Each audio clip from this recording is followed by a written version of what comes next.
On this full moon in Capricorn episode of Spelling the HEKA-TEA with Marcus and Evan, we, as always, will have Witchcraft in the news, followed by our main topic. What the hell did you just say? Witchcraft, etymology, and the importance of getting the words right. After that, we have our Chilling Adventures of Sabrina rewatch, followed by a very special Delicious Witch, where we join Arch-Priestess of the Aquarian Tabernacle Church, Belladonna LaVeau, out at the Mother Church in Index, Washington, where she shows us how to make violet syrup from the violets grown in their very magical, very wonderful to wander witch's garden. And on SpellCraft, again, Arch-Priestess Belladonna LaVeau of the Aquarian Tabernacle Church joins us to show us how to make handmade incense blends.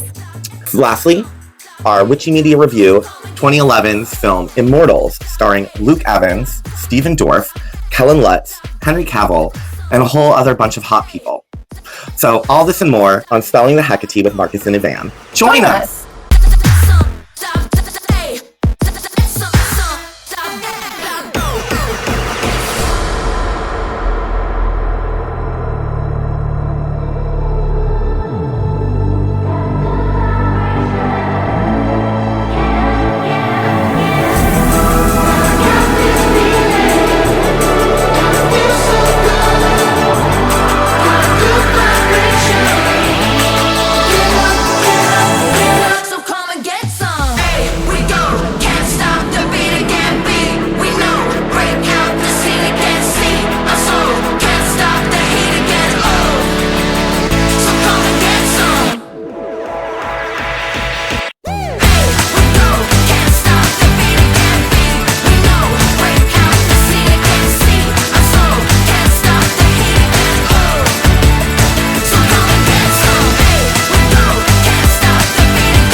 Witches, blessed full moon in Capricorn, and blessed belated summer solstice, or Letha for those who celebrate the wheel of the year.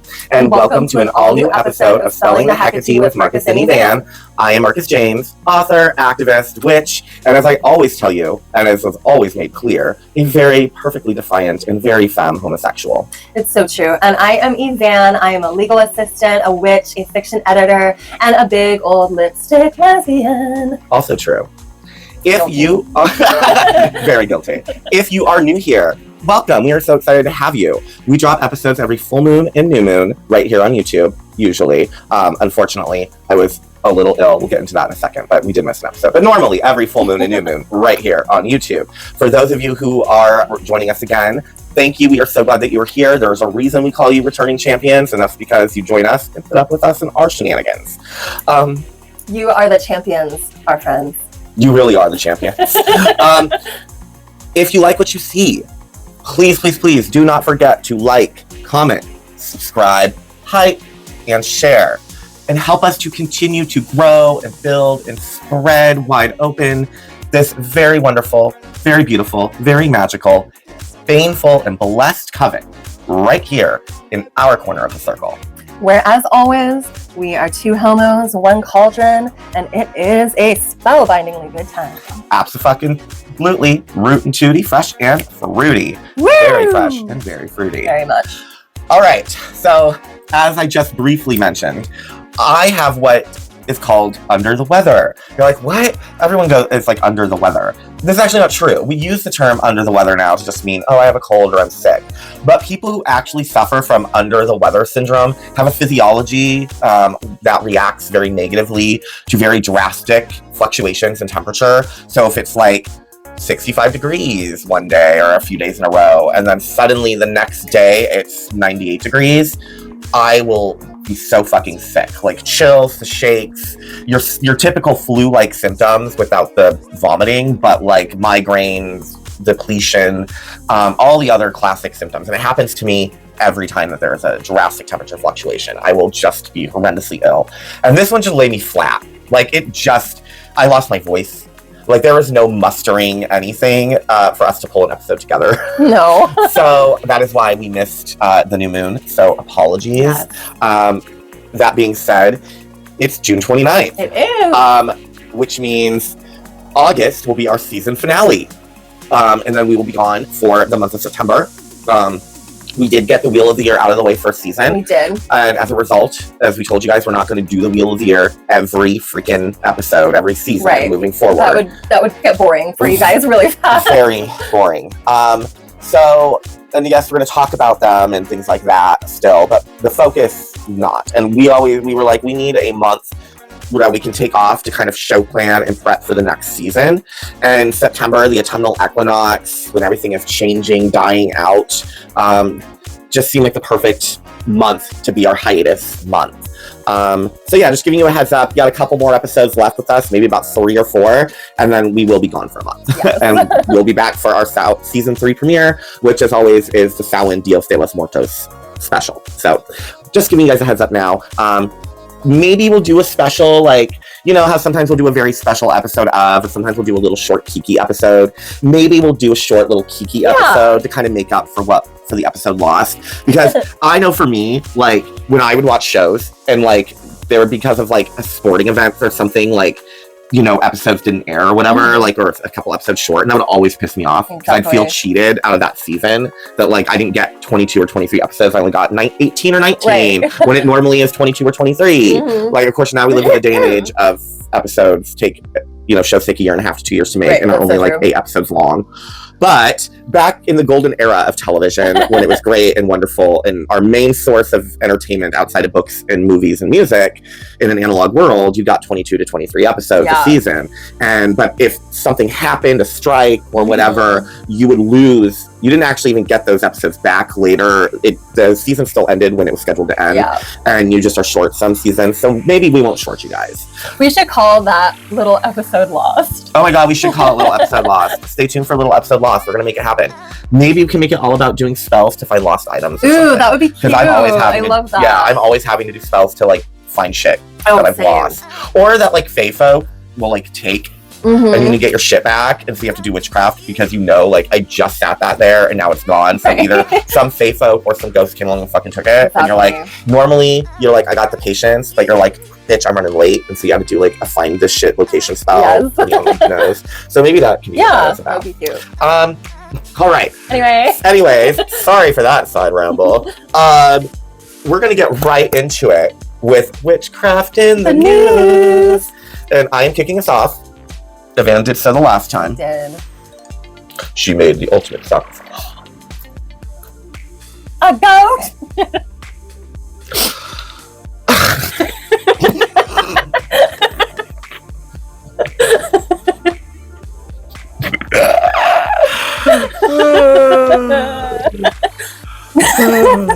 You know, someone's got to have that clip. I got to find it. Yes. What is life without an Addams Family reference in this circle? Nothing at all. We literally couldn't exist in our circle without it. It's true. He was found in Miami, tangled in a tuna net. It was just last month during the Hurricane Helga. The sky, it was black as pitch. The waves, they were walls of doom. Can you imagine? That dragon from the ocean, from the very jaws of oblivion. I'm telling you. There were tests, so many tests. A complete psychological profile. At long last, the Florida Department of the Fish and the Game, they say, lo and behold, oh my, oh my, oh my, go tell it on the mountains. He is your brother. Boom! They give him to me at Human Services, and I am bringing him. After all these years, after who knows what heartache, after the naked and the dead, I am bringing him home to you. So if you want to be part of our circle, you better get down with the snap. All right. So, out of the great state of Ohio, Ohio pastor turned lawmaker Gary Click backs a Charlie Kirk American Heritage Act for schools. Oh, that sounds fun.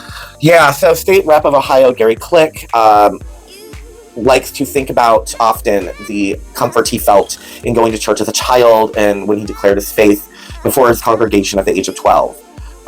This is what he told NPR. I went down and I just told the Lord, I said, if you want me to be a pastor, I'll be a pastor, Click recounted in an interview. So he did become a Baptist pastor, and now he is a lawmaker. Click 60 is now a 3-term Ohio legislature.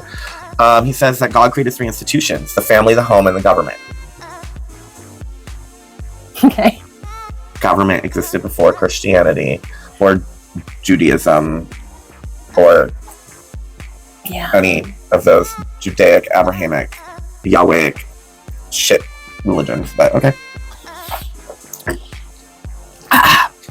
As good stewards, we should be involved in all of those to one extent or the other, Click says. So apparently he's the architect of the state's ban on gender-affirming surgeries and hormone treatment for minors. He's backed many bills, like requiring schools to allow excused absences for religious reasons, to ones like restricting abortion and requiring K-12 schools to let students leave during the day for religious study. I'm curious. I'm guessing. My opinion, my thought, my guess. I don't know for fact. I haven't looked it up. I'm not going to look it up right now because I'm lazy and I don't care that much. I will look it up later. But I'm wondering if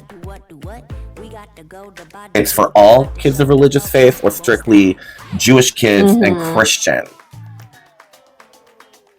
Let's see. Click says he's not legislating his own religion because you don't have to be a Christian to agree with what he introduces and advances. Don't you? The Bible says thou shalt not kill. Now, am I legislating the Bible if I support laws against murder? No, I'm not. It says thou shalt not steal. If we have laws against theft, and actually I have a burglary bill right now that I'm passing through, am I legislating my religion? That is such a straw man, whataboutism. That is a false equivalency. That is not the same thing. We're all of the mind of whatever religion, by and large, that killing people, murder, shit like that is just not right, and it's wrong. And that has nothing to do with morality derived from Christianity, because despite what they like to pretend and say, murder was a crime in the pagan world.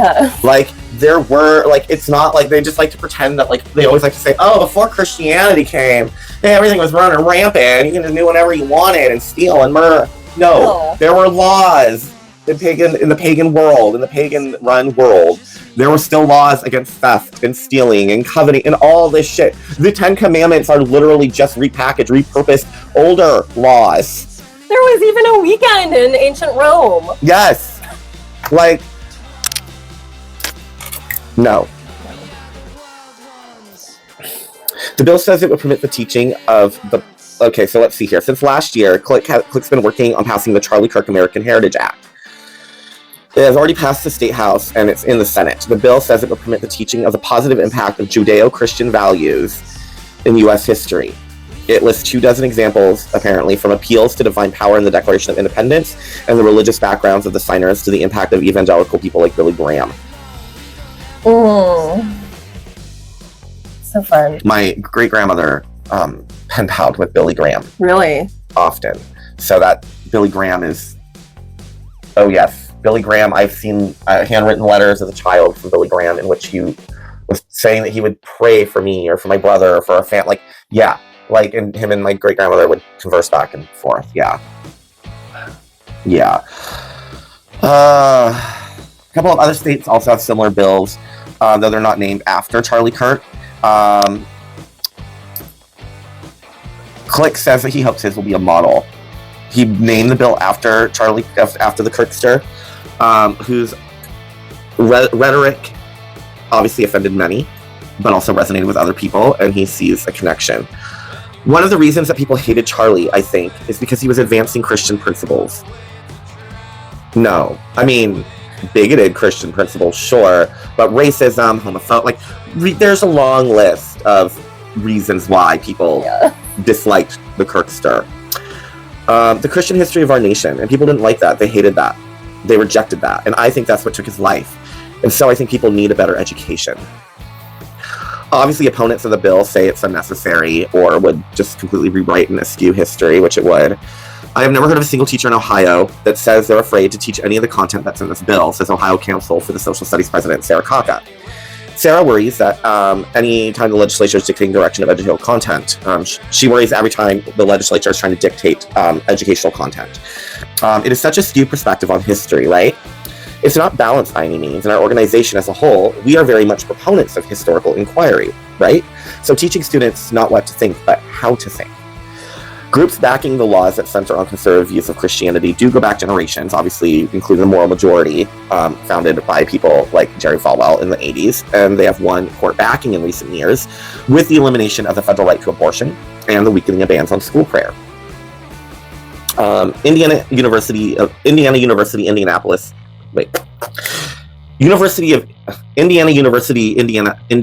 campus professor Andrew Whitehead is among those who describe the movement as what it is, Christian nationalism.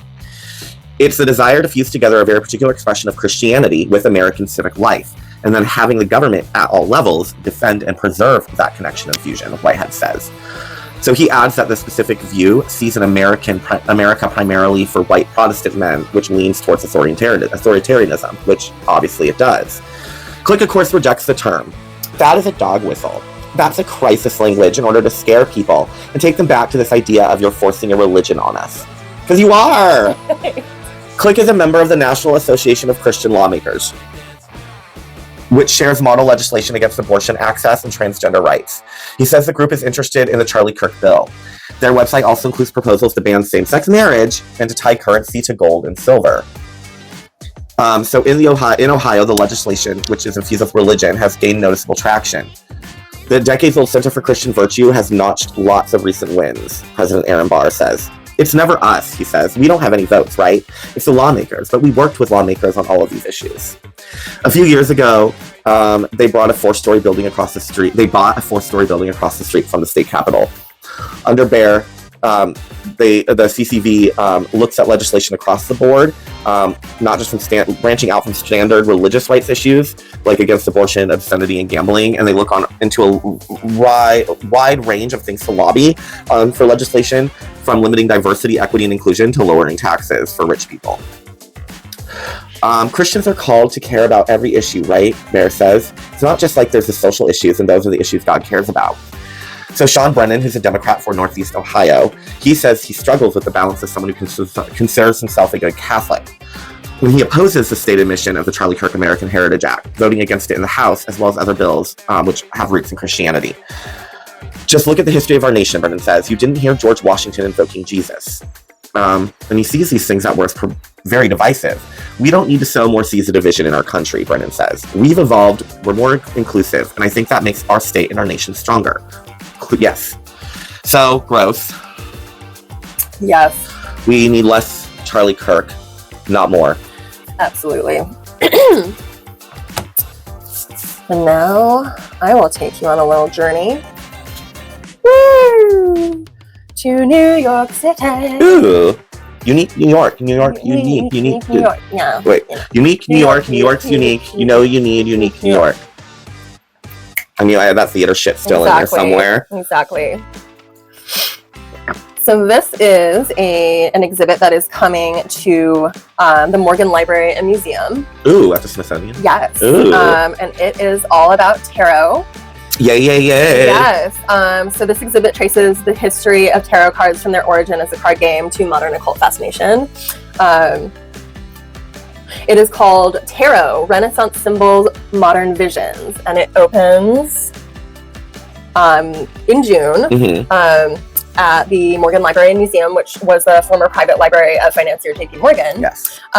Fun fact, Morganite, the stone Morganite, the beautiful peachy pink stone Morganite that so many women love for their engagement rings, etc., was discovered by J. Edward Coombs, who was also what Coombe's named for. Oh. But he was the he excavated for Tiffany's, but he was also like the personal miner excavator for J.P. Morgan. Like J.P. Morgan funded his excavations, and when he discovered Morganite, he named it after J.P. Morgan. That is cool. I didn't actually know that. I know a lot of weird interesting facts about gemstones and jewelry and gemology because I'm that kind of faggot. Exactly. Anyway. You really are.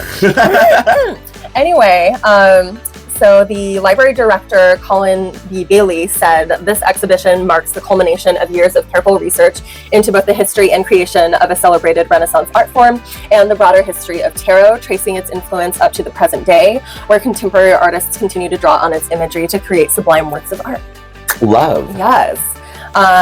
So the oldest artifacts in the exhibit are the Visconti Sforza tarot cards. Yes. Yes. Named for the wealthy Viscontis and Sforzas of Milan, who were two Renaissance noble families who commissioned the cards in the 15th century to commemorate a marriage. Now, during the time period of roughly 1450 to 1480, was roughly when these were made. They are some of the oldest tarot cards in existence.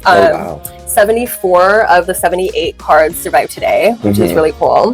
The only cards missing are the Devil, the Tower, the Three of Swords, and the Knight of Coins. Interesting. Yeah, I wonder, like, why. I wonder what happened. We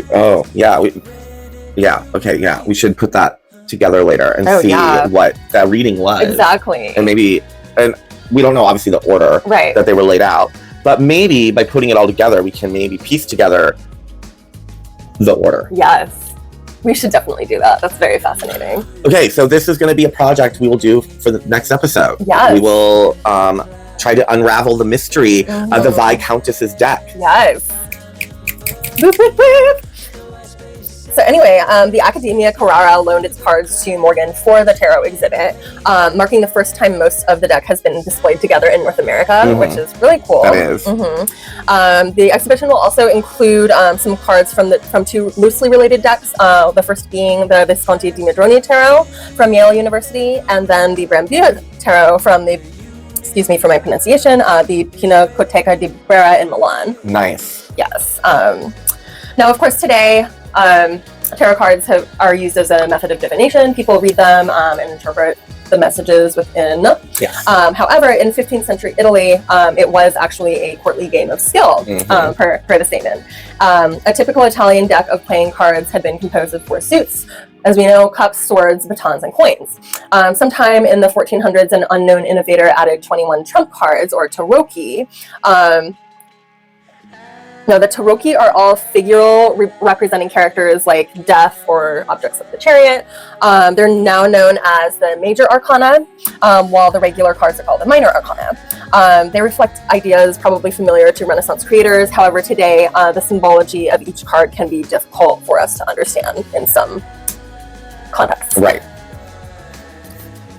The tarocchi were once simply pieces in a trick-taking card game, but in the late 18th century, some writers declared that tarot cards had ancient Egyptian origins. We love our occult myths. Yes. We love our esoteric myths. Looking at you, Margaret Murray, exactly, Robert Graves, Gerald Gardner. Yep. Looking at you three. Anyways, so this began the cards mystification process in culture. Now, by the late 19th century, they gained a firm association with the occult and fortune telling. Yes. The exhibition's second section, Modern Visions, traces the development of tarot throughout the 20th to 21st centuries. Oracle decks, Hobbit tarot, queer, angelic tarot. Yeah. Yes, exactly. All kind of drawing on Britain's occult revival, surrealism, the 60s and 70s in the US, as well as the last decade. Yes. Because it definitely has seen quite the resurgence. It has, yes. Now, of course, the occult revival will be illustrated by perhaps the most famous tarot deck of all time, the Rider-Waite-Smith cards. Yes. Representing 21st century tarot will be a broad sampling of contemporary artists working with tarot imagery in a variety of ways, both figurative and abstract. So this sounds like a very fascinating exhibit. If you are in the Manhattan area, absolutely go see it and let us know how it is. Take video, lots of pictures, tag us in it. We wish that we could go see it, but unfortunately that is not in the cards right now. Not right now. All right. Lady Elgin's Letters on the removal of the Parthenon sculptures is set to become a docudrama. Yes.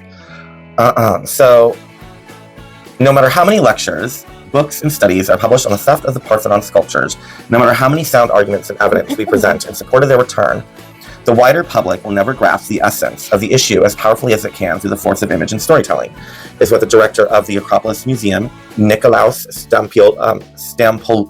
excuse my pronunciation, Stampolidis said in his introduction to the docudrama The Woman Behind Elgin, which premiered earlier this month opposite the sacred rock of the Acropolis. Ooh.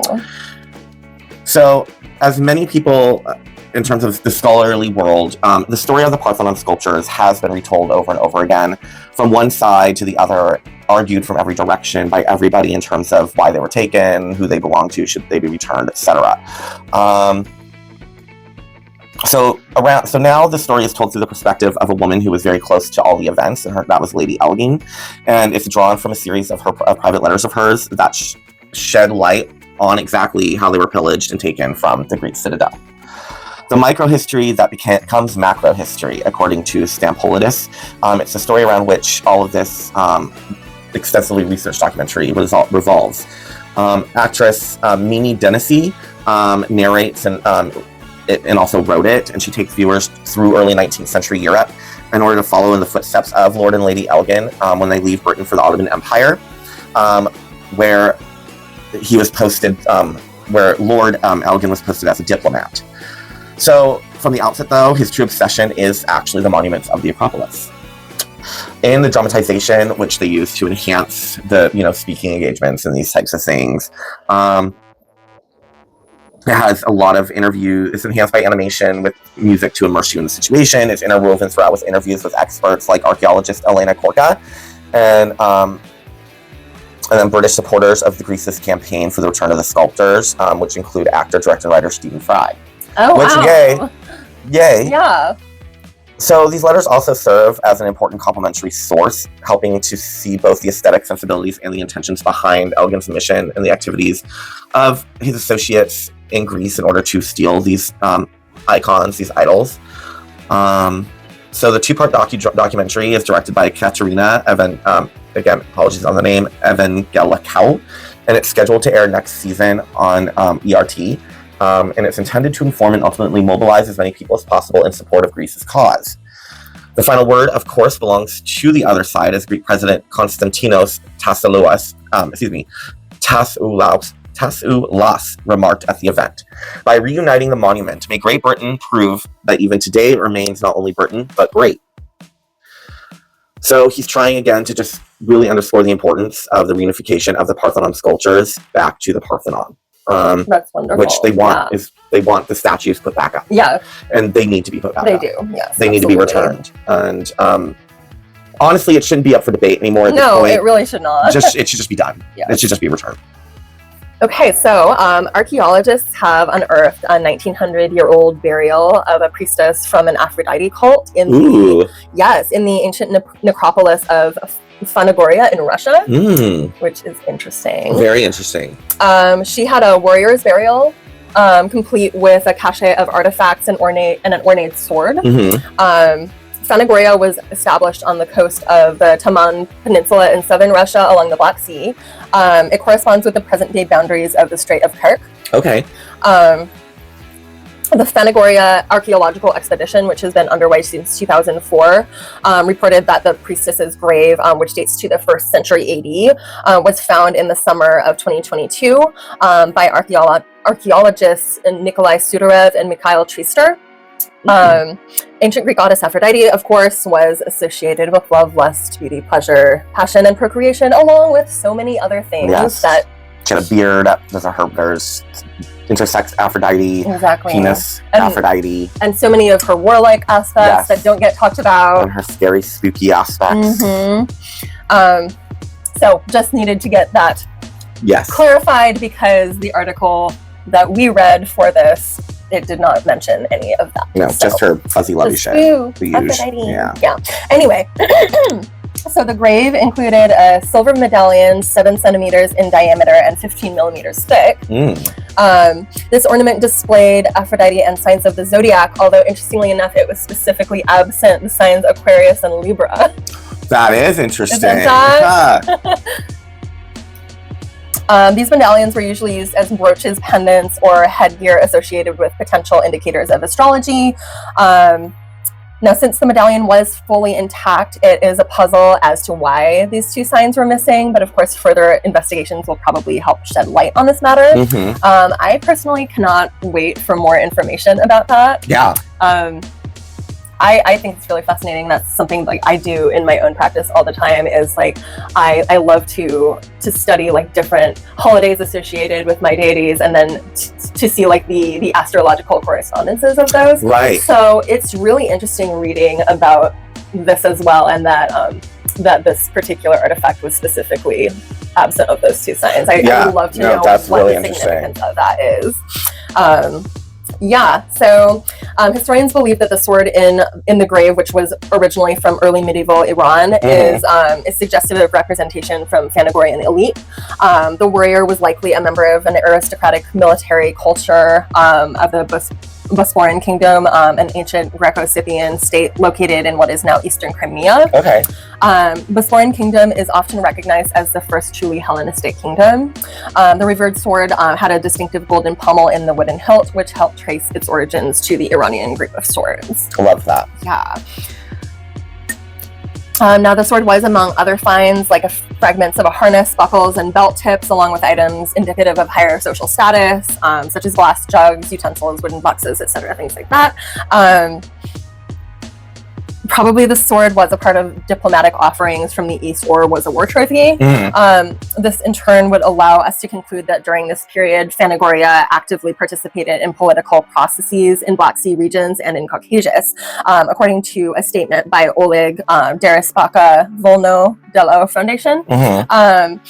Several types of jewelry were also found in the graves, including 2 rings with poorly preserved images of cornucopia and arrows with wings, 2 silver earrings with dove-shaped pendants, as well as a bronze mirror and a string with 157 beads on it. So, yeah, that is all we know of this story as of right now, but it's very fascinating. Yes. Well, thank you for that. Of course. So, a new, ginormously imposing statue of Zeus is to adorn the city of Croton, Magna Graecia. Oh, cool. So, excuse me, the city of Croton, or Crotone, a historic jewel of Magna Graecia, again, apologies on any mispronunciation, is embracing its Greek heritage with the addition of a new giant statue of Zeus. So this tribute to the king of the gods, Olympian gods, to clarify, will serve as a powerful reminder of Crotone's deep-rooted connection to ancient Greece when the city thrived during the Hellenic period as a prominent colony. The statue was made by local sculptor Francesco Nicotera. It will be placed on a 3-meter base, although the exact location hasn't been figured out or hasn't been revealed yet, I should say.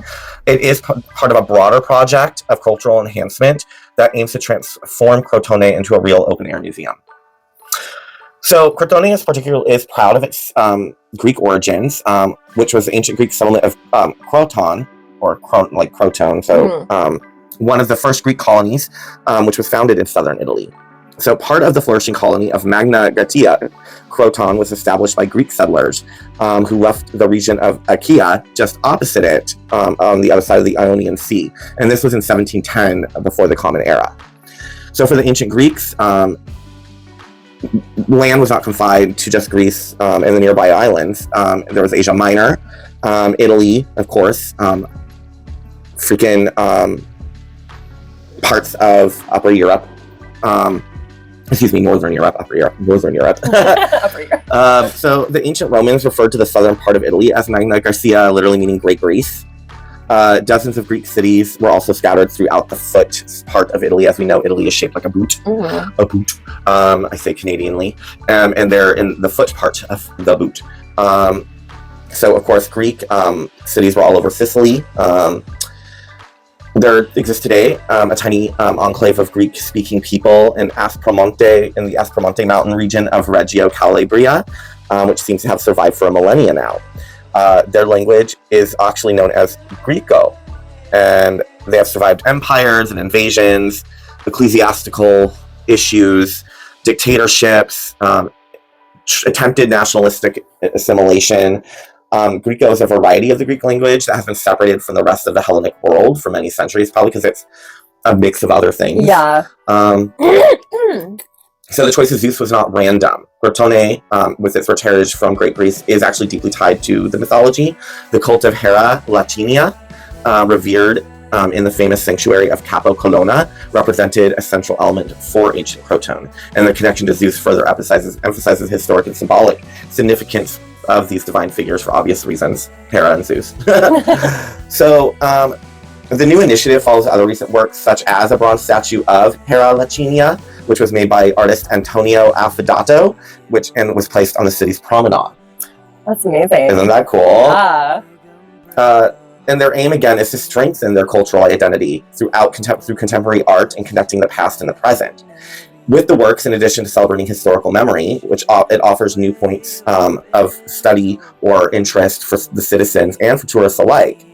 The statue of Zeus, again, is not only a tribute to the mythology, it's also a symbol of the cultural rebirth and artistic rebirth of Crotone. I love that. Me too. So archaeologists have uncovered a Hellenistic temple in Albania's Lost City. They were working in northern Albania and uncovered the remains of a large temple at the ancient site of Bushat, adding an important piece of the history of the Illyrians. Researchers from the University of Warsaw and the University of Tirana made the find during their latest excavation season at a settlement many scholars believe was the ancient city of Basania. Oh, nice. Bushat lies about 10 kilometers south of Shkodër. Sorry about the pronunciations. Apologies. Not my language, not my monkeys. No, this has been a news segment of pronunciation, Yes, apparently. yes, exactly. Or mispronunciations. Yes. We're not perfect, but we're cute. We are cute. Today, little on the surface hints at the city's past, and for centuries, the settlement faded from maps and local memory, making the site one of Europe's rare examples of a lost city. Which is really interesting unto itself. It honestly. is. No, it really is. Yeah. This year's work focused on the Acropolis, the highest part of the ancient settlement. Why do I keep mispronouncing archaeologists today? Life's mysteries. Yes. Anyways, so archaeologists uncovered the full stone foundations of a rectangular building measuring 13.6 meters long and 9.6 meters wide. These dimensions match the proportions commonly seen in Greek temples from the Hellenistic period. Nice. Yeah, super interesting. The team believes the structure served as a temple between the 4th and 2nd centuries BCE. Its position at the top of the hill and its alignment with the cardinal directions support that interpretation. Excavations also exposed part of a defensive wall surrounding the hill. Researchers say the wall most likely marked the sacred boundary known as a temenos along the religious complex. This find stands out because no other Illyrian temple of this type has been identified in northern Albania. They view this structure as evidence of religious architecture connected to local Illyrian communities. That's really cool. Yeah, very, very cool. The temple's design also points to strong Greek cultural influences in the region during that time period. Yeah. Researchers first identified the site in 2018, and since then, surveys and excavations have revealed a large urban center hidden beneath the farmland and vegetation that was there. So studies of the landscape combined with descriptions found in ancient texts suggest that this could be Basania, which, as I just mentioned, was an Illyrian city whose location remained uncertain for many, many years. Yeah. Now, this city appears to have been abandoned during the Hellenistic period, and activity returned centuries later. Archaeologists found evidence that the Romans built a smaller structure beside the temple ruins during the 3rd century CE, and that building stayed in use for nearly 100 years. Oh, wow. Yeah. So the location offers a clear view across a wide area. From the hilltop, people could monitor routes stretching across the entire Adriatic coast. The newly uncovered temple adds another chapter to this story and offers a fresh evidence about religion, culture, and urban life in that area more than 2,000 years ago. Amazing. So that is so fascinating. I can't wait to see what next is uncovered at this site. Yes. All right. Well, there you have it. A very historically filled segment of Witchcraft in the News, along with a lot of mispronunciations. Yay! Some of the things not even in different languages. No, but so be it. We can mispronounce anything we choose to. Exactly. Now it's time for our main topic. What the hell did you just say? Witchcraft, etymology, and the importance of getting the words right. Yes. And to kick us off is actually kind of a piggyback on the last episode, Pop Culture Witchcraft. Yes. Kind of something that we didn't have time to get into. Exactly, because there was so much to cover along that topic that we didn't really have time to get into like how that factors into our personal witchcraft journeys. But I actually have kind of an example in my own. Which in the end also perfectly bleeds into this main topic. Yes, exactly. So to kick us off, is a van with the information that she didn't get to share the last time. I did not, but I'm here with it now, and y'all are just gonna have to deal with my ranting. Take it away. Anyway, so as you know, we covered how to incorporate respectfully pop culture into your witchcraft, and that kind of boundary of when it becomes more than safe. Yeah, exactly. However, we did stress during that episode that we enjoy and we sometimes do incorporate elements of pop culture into ours. Yes, and we also know, and we've talked about that deity, spirits, etc. Well, deity mostly can contact or communicate to us through a piece of pop culture where they're just something recognized as clicks and something. Yes, which exactly. I believe is exactly the example Lavana's going to be giving us of something just like that. Yes. So my example like that is something that I very much associate with HEKA, and I have since I was a child when I first saw this movie the first time. And what I am talking about is the lion Zira from The Lion King 2, Simba's Pride. Bet you guys didn't think that was going to be coming out of her mouth. I know, right? But please, tell us more. Yeah, so Zira is the villain, the antagonist of this sequel. Lady Scar. Yes, basically. And she loves to get a little vengeful. So basically, to very, very briefly summarize, she was at one point in the Pride Lands with Scar, but when Simba came back and took the throne back, she and her pride were exiled to the Outlands. So she's been just like on the Outlands, like there's not much food or water. It's very struggle. Right. Also, obviously dealing with Scar's death and just how everything happened. She just becomes very like locked on to the topic of vengeance. It's hard out there for him. Exactly. Yeah. Voiced by the forever iconic Suzanne Plachette, R.I.P. girl. R.I.P. Suzanne Plachette. Yes. Just love her. But anyway, so since I was a kid, this movie actually came out fairly shortly after I finished like my first like childhood initiation with HEKA. The first time I actually saw her, I was like 4. Like it was very early in my life. So I had kind of just come through like that first time of like initiation and learning about who it was that I was talking to. And then this movie came out. And so from the first time that I saw it, like Zira really reminded me of those like darker aspects of HEKA. Yeah. I actually also really loved the name Zira. I think it's really pretty sounding. But all I had ever heard about it was that it meant hatred in Swahili. Okay. And I don't know what possessed me, but more recently I decided to do a little bit of digging. Well, I mean, it's what you do. You're the etymology lady. It's true. But I'm not sure what possessed me like at this time. Sure. Like, I hadn't honestly thought about it in a minute, and I just decided to research it one day. And I was actually very shocked by what I found. And that is not only is the definition of it meaning hatred not actually correct, but I found so many other languages that feature the name Zira. And I'm an etymology nerd. I look up names all the time. Yes. Behindthename.com is practically my Google at this point. Right. Like, it's a whole thing. And I have never actually come across a name that has associations with so many different languages. And actually what I found, interestingly enough, was some actual very quite witchy associations and connotations with the name, as well as some that link like directly to a few of Harriet's epithets. Oh. So I kind of wanted to get into all of that. See, this is like one of those situations where that's proof that I'm not just imagining this. Right. No, exactly.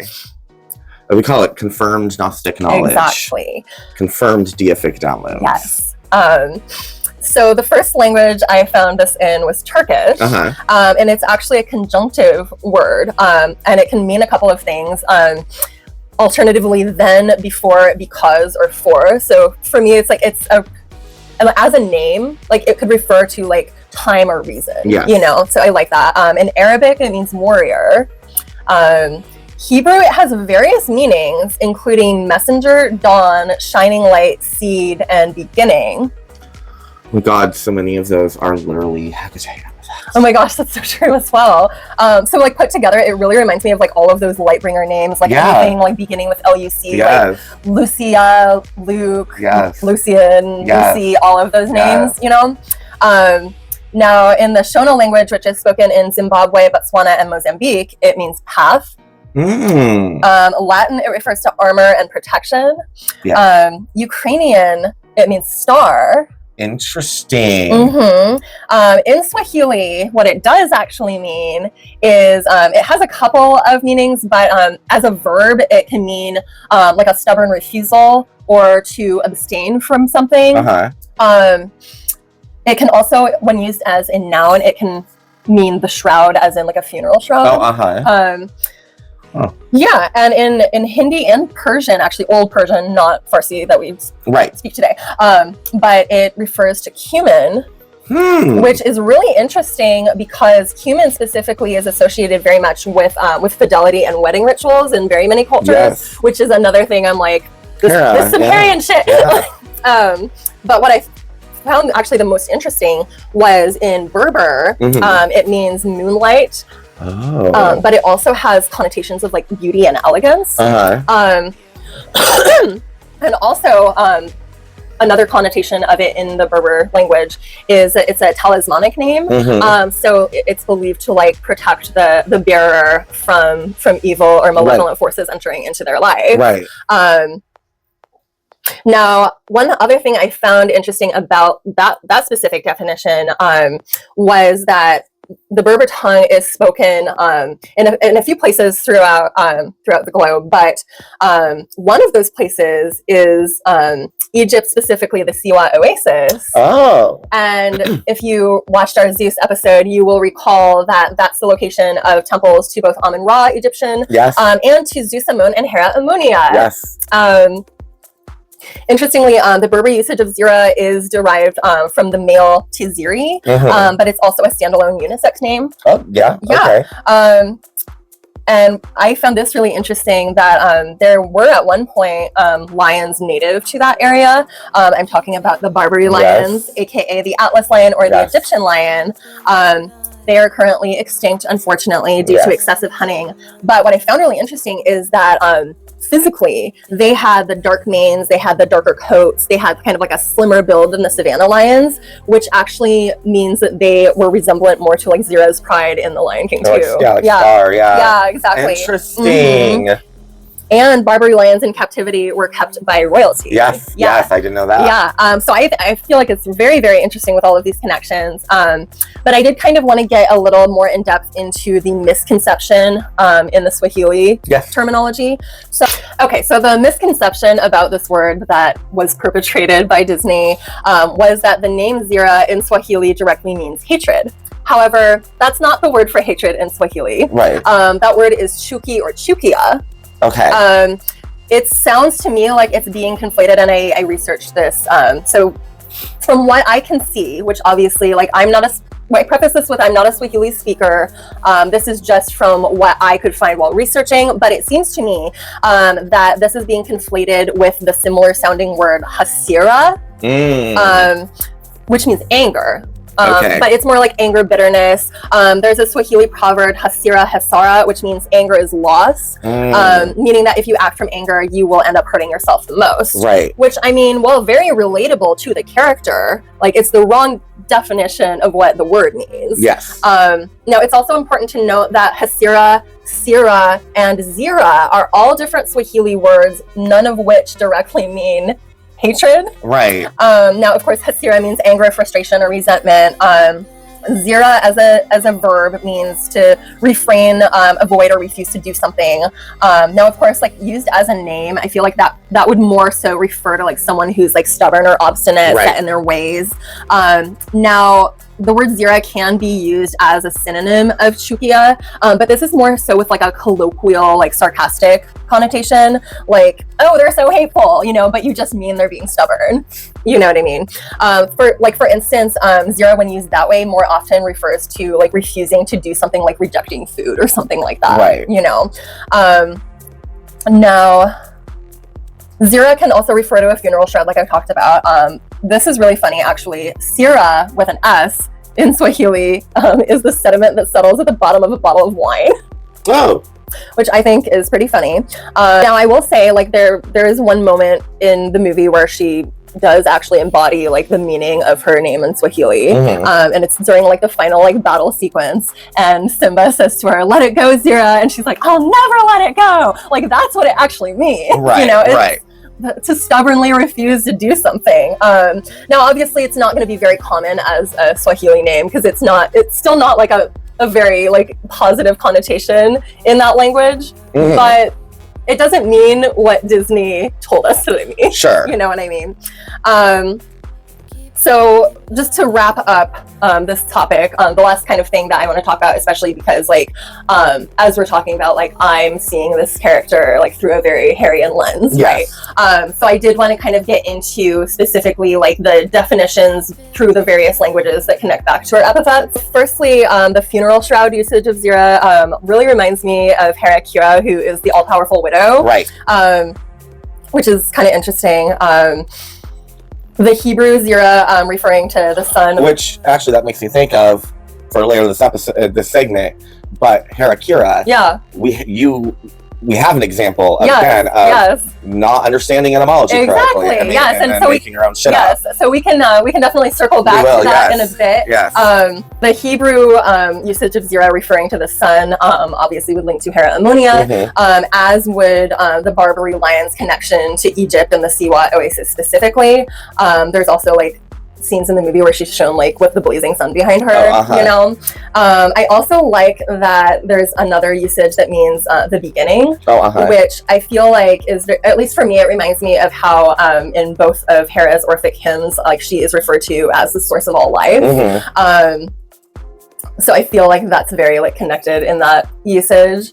The Berber usage being a talismanic name of protection from evil, which for me links to Hera Exis Asterius, who averts and cures all evils. Then of course we've got the cumin connection and that being associated with weddings. So that's the only ones that I'm seeing in the usage of the name itself. But I will say, like, just as a character, Zira in The Lion King 2 very much reminds me of Hera Deus, who is the bringer of destruction. That's like kind of like the angry, vengeful side of her that you hear about. And it also like Zira's relationship with her son Kovu like very much kind of reminds me of that side of her. Like it actually like it reminds me of the story of Hera when she gives birth to Typhaon, and before she leaves, like she nurses him, and like she does so with the intention of like by that action flowing all of like the bitterness out of her and into him. And it when I watch The Lion King 2, it really reminds me of that because Zira in general does very much like room Kovu for her vengeance and use him in that way. And it really kind of reminds me of Hera and Typhaon for sure. Sad. Yeah. I mean, you're ruining your child. But there's so many other like aspects. That's just one. For sure. Yeah. No, I just say it's sad. No, I know. But when any parent does that to their kid and pours their resentments and things and puts them into their kid, it's it's not great. But why is this important? Well, clearly, Disney, I think in the end, it was really, I think what it came down to is almost a combination of, well, this kind of sounds like Asira, and that's a prettier sounding name than Choki or whatever, Chakuki. And so, I don't mean disrespect, but I just can't remember the name. Chukia. And I kind of feel like it was kind of just like, well, this is a girl, sounds like a girl's name. Exactly. And they thought, like, I just think that they were just, and then in the end, because they were fucking corporate fucking America white people, they just didn't fucking give a shit. Exactly. So they made up some bullshit. They literally probably then just said, if anyone asks, just say it means this in Swahili. Literally. How many people in America, in middle America, in, fucking Iowa, on Main Street, Exactly. white kid family are going to look it up Exactly. to question us. Exactly. And they're not probably watching us in Africa anyways. You know what I mean? Like, and especially when you consider that this came out in 98. exactly. You know? Like, So, but we also see that happening though yes. in the pagan world, where people are not understanding the etymology. They don't understand, for example, a lot of times as witches, as magical practitioners, we will say the name, we will read the words, Yes. we'll do the shit, because that's what it says is what you're supposed to do. Read this incantation, say this hymn, use this invocation, say this being's name, pronounce whatever, etc. Use these epithets, whatever. Right. But we never really stop to think about what they actually mean. And this can sometimes, well, a lot of times actually harm your own witchcraft practice, because you can sit there and say it all correctly, even do the mechanics of it all correctly. Even on paper, you've read through it, you understand the intention of the spell or the invocation or whatever, and so you're like, okay, but you never actually stop to actually sit with the words and what each word in that hymn, in that invocation means. You didn't bother to actually look up all the epithets of a deity before you started working with them, and then actually sit with what those epithets mean. Yes. And epithetical work with deities, if you are calling upon a deity's epithet, I will give you an example. If I'm going down to the beach and I want a great day at the fucking beach, right? I may invoke HEKA-TEA, goddess of the seas and the rain. If I want rain or don't want rain, I may do that. Or I may go to HEKA-TEA in order to reach her for the sun, or I can contact her as Phos, as Phoebe, as Aglaos, as Acticutonitis, all of her epithets that involve sunlight to make it sunny, excluding all other aspects of her and other realms and things that she handles to this. And I would tailor everything to her presence within those epithets that I was using. A lot of people don't sit with epithets, or they don't bother to actually, when they start working with a deity or something, they don't bother to look in and actually take the time to research these. They may not see the translation. They'll just see, for example, Zeus Mekilin, what was it? Malikios? Zeus Malikios, thank you. And they'll just say it, right? Because it's in the hymn or it's in the invocation. But then they don't bother to find out what that means. Looking up what that actually fucking means. Exactly. To know why, because maybe what you're invoking Zeus Malikios for within the context of that spell or incantation isn't necessarily directly related to the definition of Zeus Malikios, but you could invoke that aspect of Zeus to assist within the realm of this other thing. Yes. So, I necessarily, HEKA-TEA isn't goddess of fucking carrots. I mean, she kind of is. But, you know what I mean? She's not the goddess of carrots, right? But I want or corn, right? She's not the goddess of corn, but I want my corn to grow. So as a HEKA-TEA, I again could go to her as the sun, as the water, as rain, to in turn then help them grow. So a spell for my carrots to grow may involve an epithet that does not actually mean HEKA-TEA carrots. HEKA-TEA the carrot. Right. But you don't fucking know. Yeah, exactly. You can invoke any agricultural related. To help, And so, but you're just going off of it and you're not bothering to learn what it means. And as a result, maybe it doesn't work. And you're like, why didn't it work? Because you need to actually know more than the spell or the incantation and the words themselves. You actually need to understand the words themselves. And it's important that you do. For a variety of reasons. It's just, as a witch, it's really good practice to make sure that you actually know what things mean, like abracadabra, which to this point, at this end in our lives, especially in the Western world, when we think abracadabra, what do we think? We think stage magician, wand, pulling rabbit out of the hat. But it actually is a very powerful magical word. That's so true. Which basically translates to, as I speak, so it is. I speak, so it be. So it is. My word becomes reality. Yes. Once you say it, you go abracadabra. And it's no longer just abracadabra, pulling out the bunny. Right. It's abracadabra. It's as I speak, so it is. What I speak, so becomes reality. I create as I speak. Yes. Manifestation happens. Or occasionally for some of us. Abracadabra, abracadabra. Won't you touch my Lady Gaga? We're stupid. Totally stupid. But that's literally also how I used to sing to Abracadabra because I couldn't remember the rest of the lyrics to the chorus. I was like, Abracadabra, won't you touch my Lady Gaga? But see, that's what that basically is like. If you don't know the words, you're like, that's not the fucking song. That nothing's gonna, Gaga magic ain't gonna happen with that. No shit, because that's not the words. Marcus James parody magic's gonna happen. Exactly. And a good giggle chickle's happening. But the Gaga magic isn't happening because no one's moving. People are going, wait, what? Why? Because it's not the words. If you don't understand the words, then you either one of two things kind of are going on. Either nothing's going on and nothing's going to happen, or because you don't understand what you're creating, because you don't understand what the fuck you just said. It was in the context of how you're saying it in its relation to the other words. And if there's epithets or parts of the spell or incantation in other languages, and again, you haven't actually bothered. You're just like, it's there, so I'm gonna read it. But you don't understand how it relates to the mechanic of what you're asking for or creating in the spell, it won't work. Because you don't know what the fuck it means. Exactly. Now, for instance, like with this whole thing that I had just gone over, if I didn't deeply research and make myself aware of Hera's cults and her epithets and the practices of worshiping her, I would never have understood the message that was being imparted to me through that character. Right, exactly. Even if you sensed it and you were like, okay, there is a message, you couldn't contextualize or explain why if you don't then put your research cap on, your research conical on, and get to the why of it. Exactly. Like, most of my life, like, I recognized that there was a message that was spoken through that character.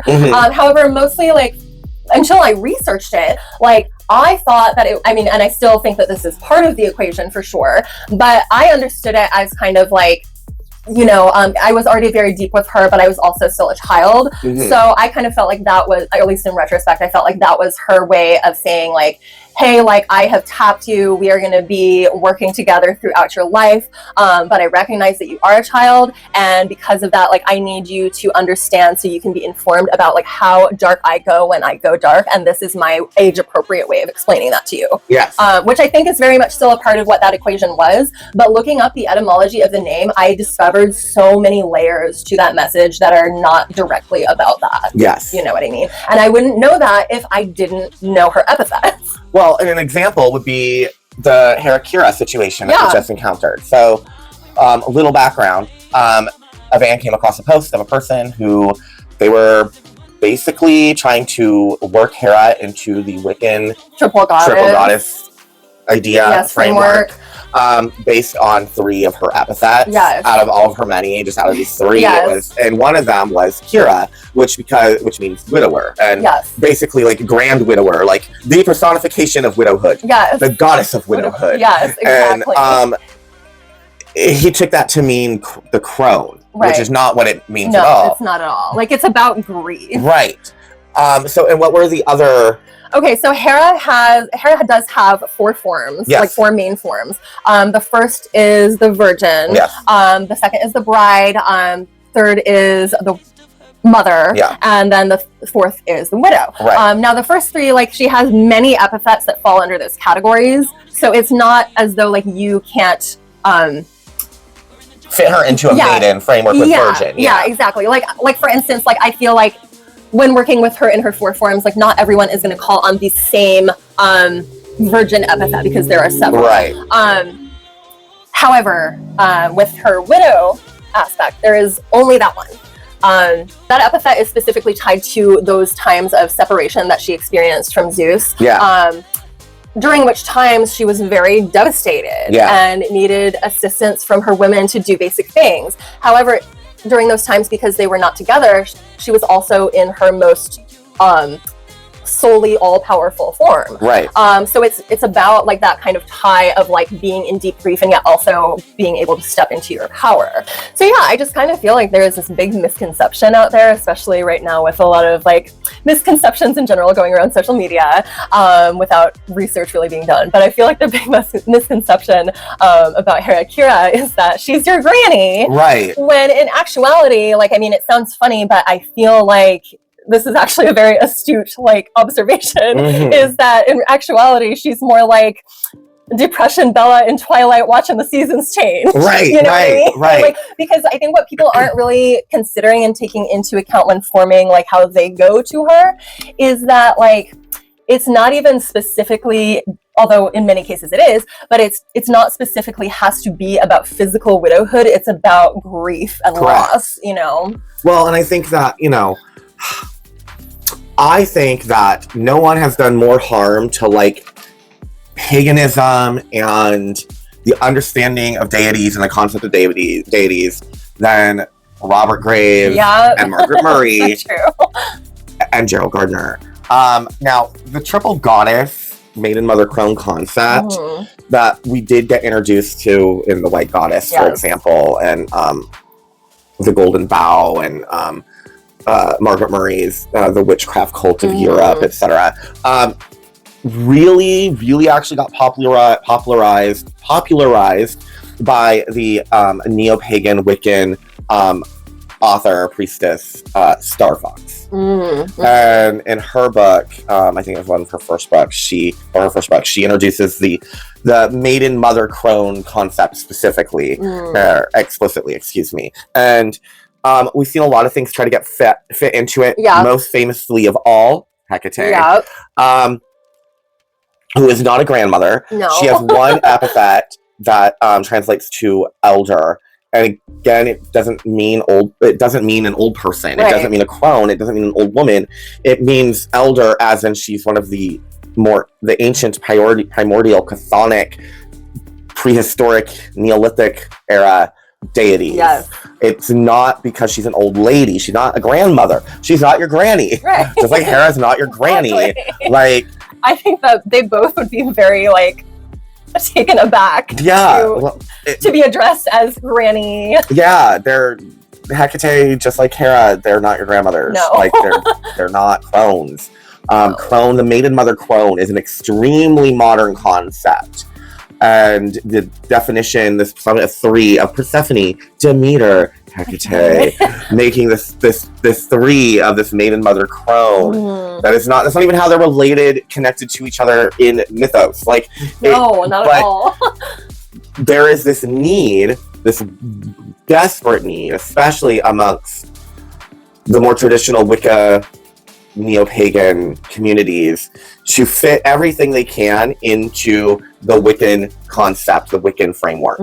And for unfortunately, a lot of uneducated, uninformed or poor informed magical practitioners, witches, pagans, etc. out there, for one reason or another, they don't branch out and learn really about just the history of anything, or the archaeology of anything, or the geography of anything. They don't choose to learn the etymological meanings of epithets, of words, and then the historical relation to them. Because again, the epithet for elder for HEKA-TEA is a prime example of that. When you go into the historical record and the historical framework of HEKA-TEA, then that epithet makes sense to what it actually means, which is her primordial prostito. It goes back to her other one of prostistos, which means the very first. Yes.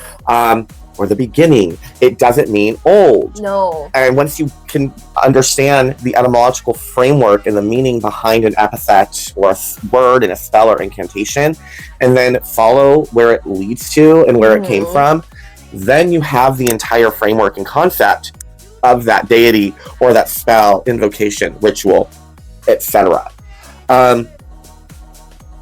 Or like prime example, Hera and Zeus both have the epithet Malikios. Yes. And as we've explained, but let me just briefly summarize again, that is a benevolent serpent form with underworld aspects. Yes. However, the word itself means gentle. Yes. And the root of the word is related to honey. Yes. And I feel like I've seen people conflate that, especially on Zeus Malikios, as they think that means like of the honeyed words. And I get where you're going, but like if you had bothered to research the context of how that epithet was used and what it actually meant, that's not what it means at all. Right. And so if you're speaking to him with that misconception, you are completely conflating this with a very different meaning. Right. Well, and it's like if you don't bother to do the work, it's like that one person you came across online who wanted to worship Zeus in a like grain Chrononus horned god of the wild forest kind of way. So she like paired him with Demeter in order to achieve that. Whereas he already has agricultural. Meaning he already has epithets that literally, if you want to invoke him as like an agricultural deity, you can. And obviously, this isn't just reserved to Zeus, Hera, HEKA-TEA. No, just ones we're reaching on top of our head that we can easily pull to. But this just happens with all the deities, all the time. You see people just like making shit up as they go along to fit their framework of what they want, when they could have just done the research properly on said deity. How are you gonna go work with a deity like Zeus or anyone else and not research them, really research them, learn their epithets, learn all the domains and realms and things that they are involved in and that you can reach out to. And then you wouldn't be doing stupid shit like taking a drunken one-night stand that one of them, Demeter, completely 1,100% regretted and was the shame of her entire existence, was that one fucking drunken night. And you're gonna build an entire mother goddess, great horn god relationship out of it. Again, why? Because you're trying to fit two deities that you want to work with from the Hellenistic pantheon. You are trying to somehow fit them into the Wiccan horn god, great mother, great horn god, great right fucking framework. Which is appropriation. And just also lazy. It's also ignorant. Because you would have, had you just taken some time to reference Zeus and research Zeus and research him fully and completely, as you should any deity or divine being that you're planning on wanting to work with or reach out to. You should know them backwards and forwards before you dial their fucking number. But you would have learned that you didn't need to fucking create this to make him fit to that by calling him Zeus Demetrios, some male butthole off of Demeter. Like, you wouldn't need to fucking do that because you would have already seen he had an epithet. You can just sift from his Rolodex of 50 epithets connected to the fertility of the fucking earth. So it's like, you could have avoided all of that and not look stupid. But you woke up in the morning and you chose stupidity. And we see this a lot in the pagan community. Yes. So often. People, it's a wild, wild west on social media. Really fucking is. Witch talk. It's fucking insane. Like, people are just, the advice on TikTok from witches half the time, more than half the time, is fucking nutsos. Or it's just bullshit. Or it's just literal bullshit. Cinnamon, blowing cinnamon on the first of the month or the end of the month. For fucking, or the middle of the month. For fucking everything outside your goddamn door. Cinnamon has magical properties. Primarily, cinnamon is kind of more of a, for passion. Kind of prosperity, but really it's for passion. It's for spicing up and energizing your spells, like adding a little oomph in there, a little pow kick to your spell, to the other it's kind of the thing that boosts the energy of the other herbs and things that you're working with in, let's say, a pouch, a satchel, in a poppet, or just in your cauldron, in your loose blended incenses. But the whole, like, blow cinnamon out your goddamn door, purr, purr, purr, that's bullshit. It's fucking bullshit. But you see this cinnamon witch spell, you see, or so many things taken about the money, like a money ball. The money ball, which is right now the thing trending on Witch Talk. Everyone makes a fucking money ball without any of the context of its Chinese origins. Like, because no one gives a shit. Especially if they follow certain traditions, they have a history of just kind of taking whatever the fuck they want. And doing it how they want to fucking do it. Unfortunately. There's just a lot of grounding and framework that is missing. I've seen on TikTok, I have seen on social, spells for this, summon a servitor, summon this being to help, blah, blah, blah, blah, blah. And the pronunciations are either completely incorrect or there is no context given for whatever beings that you're calling on. Context is so important in everything that you do in witchcraft. This is how mistakes happen. People are like, oh, if you fuck this up or mispronounce this, then this bad thing, chances are nothing will happen, period. Like, just nothing will happen. Like, just nothing will occur. But yes, depending on the entity, the divine being, the whatever powers, forces you are calling upon, working with, summoning, some of those things, if you do mispronounce, if you fuck up, if you just call on them and summon them without any understanding of who and what they are, you will greatly offend. Yes. And they will fuck you up. Yes. That is true. Now, again, most of the time, just nothing will happen. And yes, that does go even with just not understanding the words in the spell itself. Or like, so example, when I close a spell or a ritual, a lot of times, if I'm doing like a devotional, I will say, so mote it be, so shall it be, forever and always will it be, and so it is. And so it is now, and so it is forever and always. And that's usually like if I'm ending like a novena to Santa Muerte, right? Instead of like just ending it amen, I'll say that, right? Or I'll do, let's say, the Orphic hymn, one of the Orphic hymns to HEKA-TEA, and that's how I'll end it. And you can get into the habit. I have found myself in the habit where I'll just be like, so I was gonna say blah blah blah with all the shit, and I'll just be like, so mote it be, so shall it be, forever and always will it be, and so it is now, and so it is forever and always. But I'm just saying it, right? I'm not even stopping to think about what I'm saying or the gravity and the meaning behind of what I'm saying and why I'm saying it, why I'm using those words and what those words mean. So I even will now find myself so many times where I will make sure that I am sitting on the weight of what I am saying when I close with them, and in relation to them, why am I saying those things? When I end with HEKA-TEA, you know, and it's, you know, Hail Mary, in the name of the gods, to the fair wise, how my head spirits, blah, blah, blah, blah. Creator of the universe, the world soul, mother of all gods and man. And then I end, you know, end there, and then I'm like, so mote it be, so shall it be, forever and always will it be. And so it is. And so it is now. And so it is forever and always in your sacred name. Like, when I say that, I am now making it a point to really meditate on each of the words that I'm saying, because I don't ever want to lose the power behind the words. No. Because that's what happens, is if you don't understand the context and the gravity of what you're asking for, what you're summoning, what you're commanding, what you're calling upon, that in itself can make whatever you're trying to do just not happen, just not work.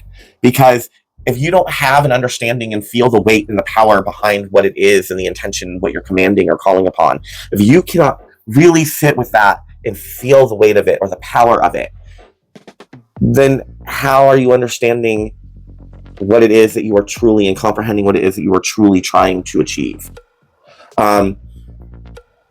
It's just really important. You just really need to know. And unfortunately, there's a lot that is out there given, advised, without any proper context.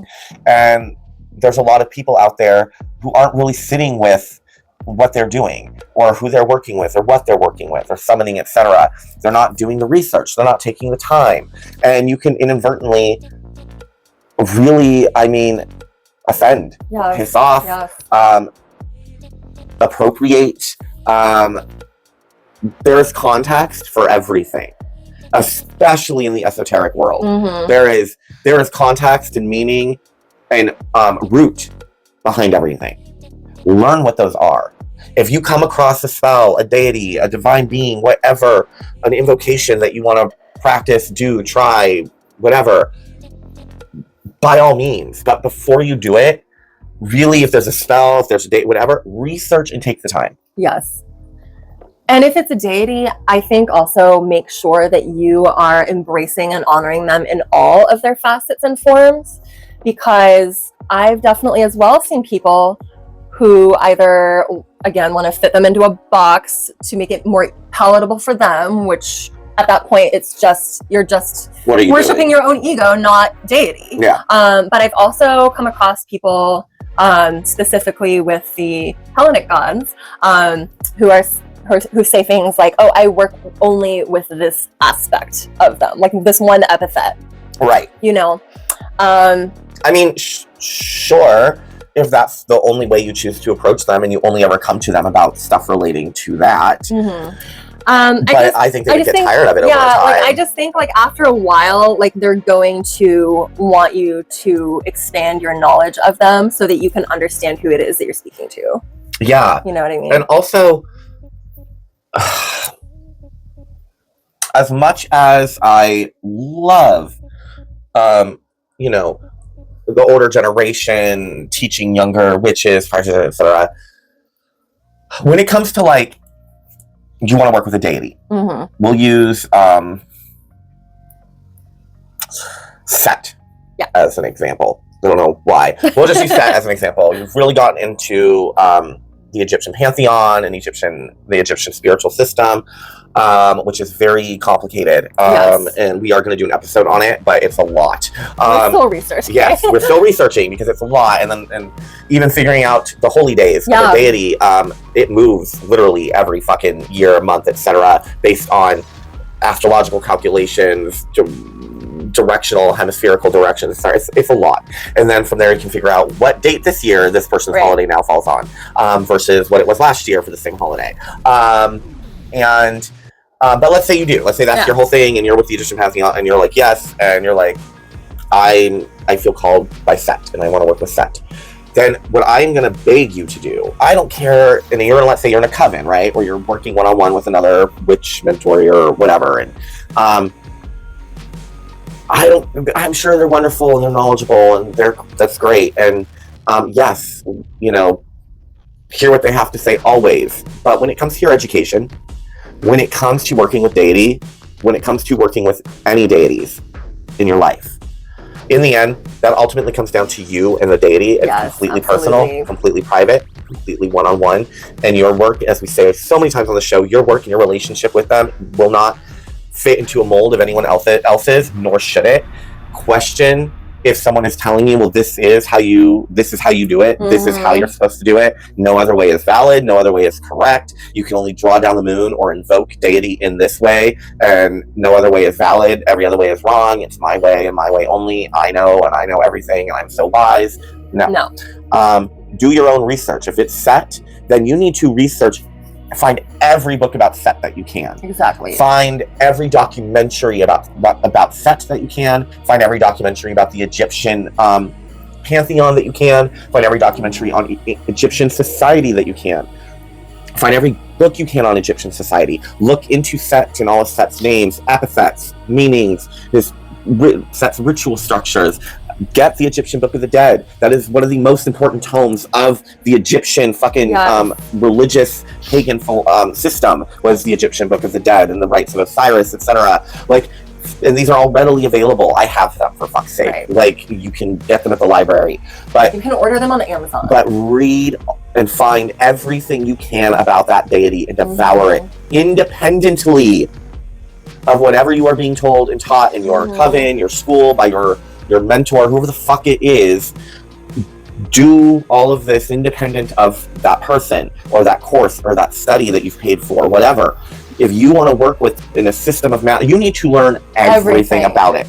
Don't just sit there and be, well, I'm going to go to my witchcraft shop and I'm going to get this book, you know, from Llewellyn or from, you know, Spinning Wheel Press that is like, you know,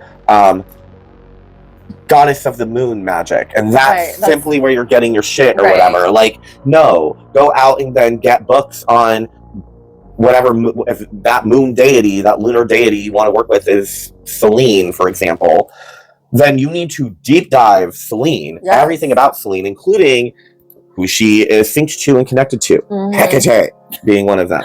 Like, but that's what I mean. You need to immerse yourself. You need to do your research. Take off just the witch hat for a second and put on your school cap. Yes, exactly. Stop. You're not a witch at the moment.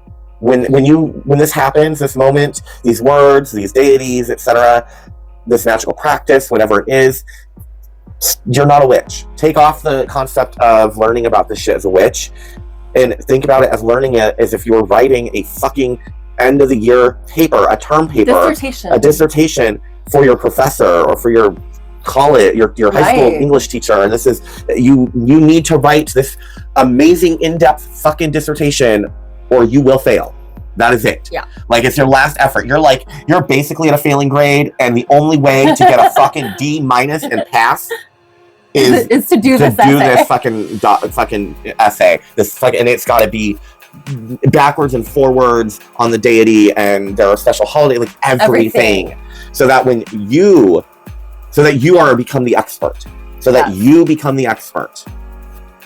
No matter what anyone says, no matter what anyone else says, it will be clear that they don't know as much as you, because they're seeing at it and coming at it from a very selective framework on how they want to work with that deity, and how they want that deity to work with them, and how they want that deity to work with you, and vice versa, etc., and so on. Exactly. And I think to kind of close off this whole topic and conversation and kind of bring it back around to what we started talking about initially, I think that kind of the topic of pop culture elements in witchcraft just really kind of shows us how individualized your relationship to your deity is going to be. Because, for instance, through the use of like deific messaging through pop culture figures, I think that it is something so individualized that like your deity can send you a message through a particular figure. However, they're going to send another worshiper a completely different message, and someone else, like another witch who does not serve the deity that you do, may see the same movie and the same character, the same song, whatever it is, and get a completely different message from their deity. Exactly. And why you need to keep that in mind, because there'll be a lot of people who will then try and take their interpretation of what they got and then say, well, then that is how they are. Yeah. And then therefore, this is how we present it to be to everybody else. And it's just not. And you need to keep that in mind. And if you can keep those things in mind and do your research, in the end, you'll be a well-rounded witch. And hopefully you won't accidentally open up to a gate to a hell dimension where something will come out and swallow you and your family whole. Hopefully. Best of luck. Best of luck to you. So, all right. Now that that's out of the way, do your homework. We have Delicious Witch. And it's actually a very special Delicious Witch. And one, unfortunately, that I just didn't make it in time. You did not. Well, I should say I did make it in time. You made it just in time. Just in time to taste. But we had a weekend trip out to the Aquarian Tabernacle Church's mother church in Index, Washington, which the congregates affectionately refer to as the Tab. Of course, that makes me think of Tab Soda or the Tab Button, but it's short for Tabernacle for the Tabernacle Church. It reminds me of pulley tabs. Yes, or pulley tabs. There you go. The Tab. And so Belladonna LaVeau, the Arch-Priestess, who you guys have met many times before now on our show of the Aquarian Tabernacle Church, invited us out for the weekend, and she shows us their beautiful, frolicking, wonderful witch's garden. Oh, so stunning. Yeah, like out of a fairy tale. And then from that, she picks some violets and shows us how to make magical violet syrup.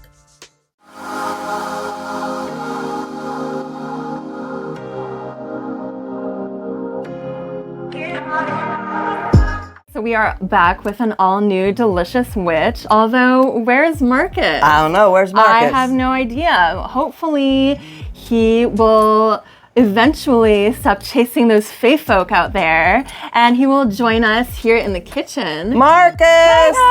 Marcus! Nothing.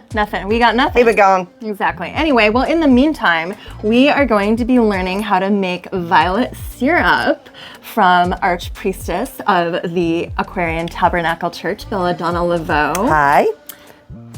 It is so exciting to be able to make violet syrup. I love the flower harvest.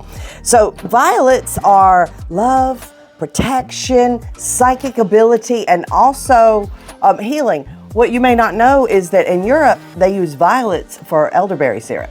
Oh, for okay. respiratory health and stuff like that. I did not know that. Violet syrup is a really good thing to have for your respiratory health.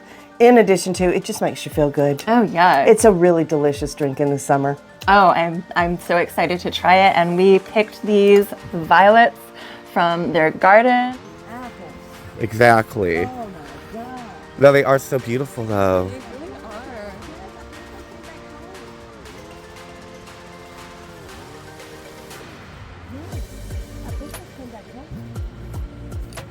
These are the blueberries. These are new. So these are blueberries. You have to have more than one kind of blueberry in order for them to propagate. They Okay. have to cross-pollinate in order to make fruit. They Oh. want to have sex. Like they need partners. Right. This is lupine. You can make flour with the seeds from this. Yes, yes. Yeah. And those are little bees. Yes. We need pollinators. Hello, little honeybee. I love honeybees so much. We lost our bees. I have them this year. tattooed on me. I love honeybees. We lost our bees this year. They all moved out. We had a fiasco. We had a flood and a now natural they're disaster. And so Hi, what you we guys. did was we painted we sterilized them and painted them and got them all cleaned up and put extra love into them. And one hive has moved back in. Right here, it looks like this so hive we're right hoping here. that the rest of them move back. Yeah. Hello. This is what I need. I need that yarrow. Oh gosh. Oh man. Yeah, and look at the tomatoes over there. You see them over there? Oh goodness. And the snapdragons. This garden is looking incredible. You know, this is a witch's garden. It's not filled with like squash and Right. stuff for the most part. We've got violets and calendula and more violets and more violets and more violets and mullein and lemon balm. I mean, this is every witch's dream. Yeah. Absolutely. And those are grapes. Yeah. This is yarrow. Yarrow is very sacred to me. What's that tall one right there, Cass? Butterfly bush. Butterfly bush. Yeah. Yeah, and then there's some tomatoes and cucumber. Those are cucumbers. Yeah. Squash hasn't sprouted yet. We're still waiting on it. And then, what are those purpley spindly things? Those are radishes gone. to seed. Radishes, and there's some thyme out there. There's peas. There's wheat way over in the corner for the goddess. Yeah. There's actually the blue goddess wheat. The This is the wheat for the Shalish is right here. Oh, and there's some wheat up there. You see it? Yeah. Yeah, and then what is this in this big black pot over That's here? a big tomato That's that a- got overwintered Ooh. in your Excuse in me. the basement. And do a walk around.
Then some kind of nasty. And then So on the side of my grandma Ann's house, Yeah.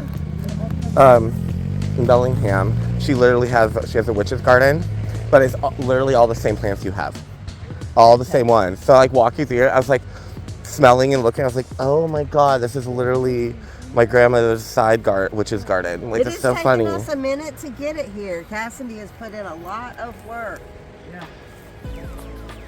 For which I am so grateful.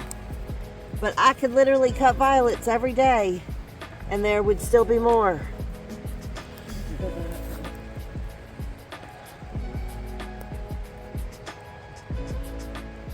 Beautiful. That's so wonderful. Thank Tomorrow we're you. going to cut the lavender. Cutting lavender. This is Spanish lavender. I think we're going to leave the English lavender for another day. Yeah. This one's coming along. This is really close to blooming. It's coming along real good. See how close it is to really having blossoms? Beautiful. So close. But just Yeah. a little early, and this one's But not. these are ready. Yeah, the Spanish lavender. Yeah. Do you have the French lavender too, or just the English and the 5 different Spanish? kinds of English, and we don't have any French right now. The serrated leaf. I'm not My- sure we will because I don't know. if we Yeah, can find them all. my property manager for all the buildings they all have different, we have all these different lavender bushes outside our building of different varieties, which is nice because then I can just go down outside and pick shit if I need it, or like on my way up from the groceries, just pick some herbs and stuff I need on the way up. Yeah. But we have all the different types from English and the Spanish and. Oh, fantastic. Eggplants. Yeah, wanted eggplant this year for sure. So we got 5 eggplants. I want to make sure I remember. I say it out loud so then I can remember to write it. My favorite onions. My favorites. It's exciting. It is so exciting. Beautiful and lush. Here's where the skirt is, though. Let's see. Skirt. So skirt is a heirloom plant that is like, you know, it was one of those things that grew everywhere and people just ate a lot of it, and then the government just stopped teaching us about it. Now they sell us potatoes. Right. So skirt is kind of like a potato carrot in the sense that it grows all of these white carrot things from one root. Yeah. So you've got all of these fingerling potatoes that are kind of sweet but not sweet Yeah. potatoes. So the people lived off of them in the Depression. So we planted some. I'm going to reseed America with skirt. I can't believe all of the food that we just don't have anymore. Right. That, I mean, the grocery stores don't have food, and we need food, and there's literally food in your yard. Yeah. So I believe that it's time for us to start utilizing the normal foods that make us happy and bring joy to us. There is nothing like violet syrup to uplift your heart. You put it in alcohol drinks, I'll make you one. And you can, I call it adult Kool-Aid. You can just put ice and water and violet syrup, and there you go. Or dandelion, or the lemon balm, lilac. I've made so many syrups this summer. It's so easy to do. Let's get it done.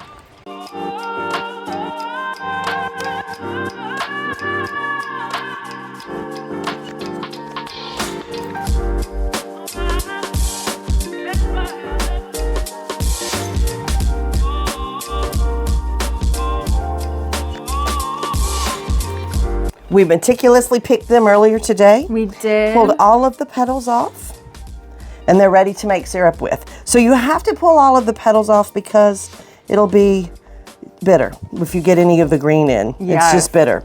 So you Even want a little bit, isn't that right? Yeah, even a little bit. You don't want any of it. So pay attention to the bottom of the bowl because there's often these little green pieces that stick to the bottom of the bowl. So I don't get all of the petals. We give that back to the gods. And then I've already boiled this water. So we're only going to put in about 2 cups of water because we want to make a nice strong syrup. I need a wooden spoon from over there.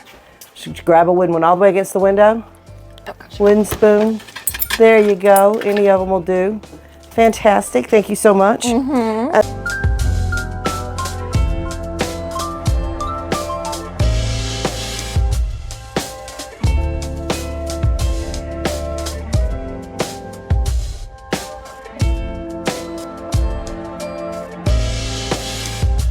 That needs to sit for about 5-10 minutes and steep.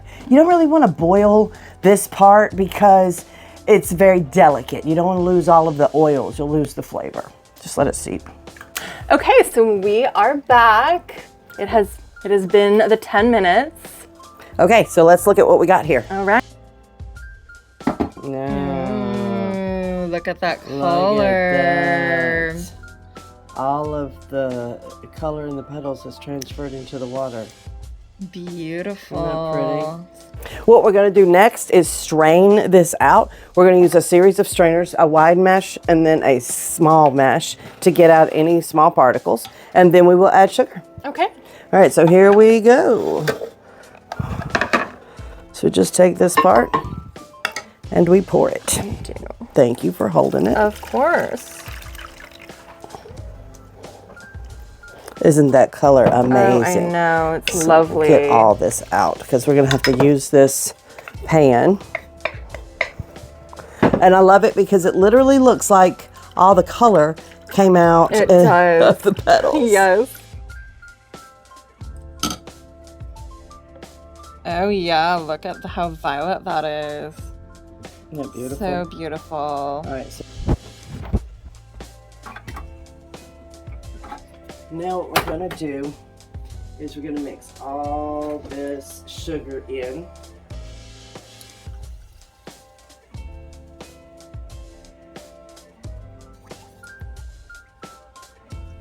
And it should, it will dissolve.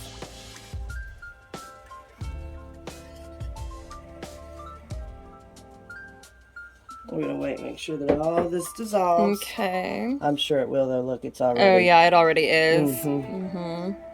It is kind of bringing a more bright purple color to it. It's because the sugar is still crystallized. Yeah, exactly. But you see what I mean? Yeah, absolutely. You really got to load it up with sugar in order for it to get a syrup. Now, here's the trick. Once you get enough sugar in it, and I put about 4 cups into this. Pause for 2 seconds. And how long are we gonna give this? It depends on it. Really, it's a matter of how much it boils. We're gonna bring it to a soft ball stage, which means when we dip it in water, it creates a soft ball, and then we'll be ready. You get enough sugar in it, you want to decide how long you cook it. The longer you cook it and the hotter it gets, you can take it from syrup to like hard candy. Oh wow. Yeah. It just depends on how much you want to cook it, how long, and what you want out of it. You get ready to make your drinks in the summer, you just pull those ice cubes out, mix it with whatever stevia, whatever sugar you want to put in it. Oh yeah. Yeah, and then you still have the same thing. It just won't be on your shelf. The sugar stabilizes it.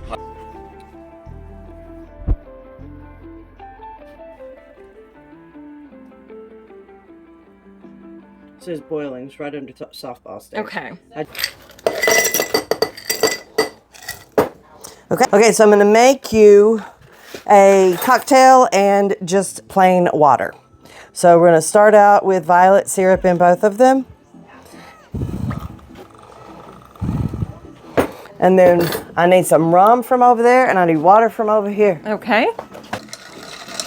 This is just adult Kool-Aid violet syrup. Thank you. Oh, amazing. That actually does taste like the garden. It tastes like, really does. It's like perfume or something. Yes. Yeah, it's delicious. I love it. Okay, and so And it matches my hat. it does. It looks really good with you.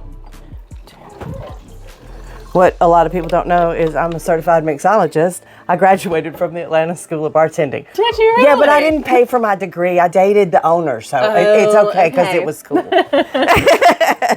Sometimes you gotta do that. Say bartending school. Ah, there you are. You've returned from your I journey. don't know what happened. Forgive me. I was outside around the stone circle. There was some shirtless fae men running around. There was a little glitter, some sparkle. Yes. Time got lost. I need sparkle. I heard there's a cocktail. Yeah. Do you have some sparkle for this glass? I think we do. Is it behind you? There it is. All right. So I want you to taste the violet. Woo! Party! Exactly. You said you liked champagne. I didn't know that your Sprite was going to reflect it. Exactly. Okay, let's give it a stir. Yes, Just to always make stir sure. your cocktail Yes. to make sure everything is mixed.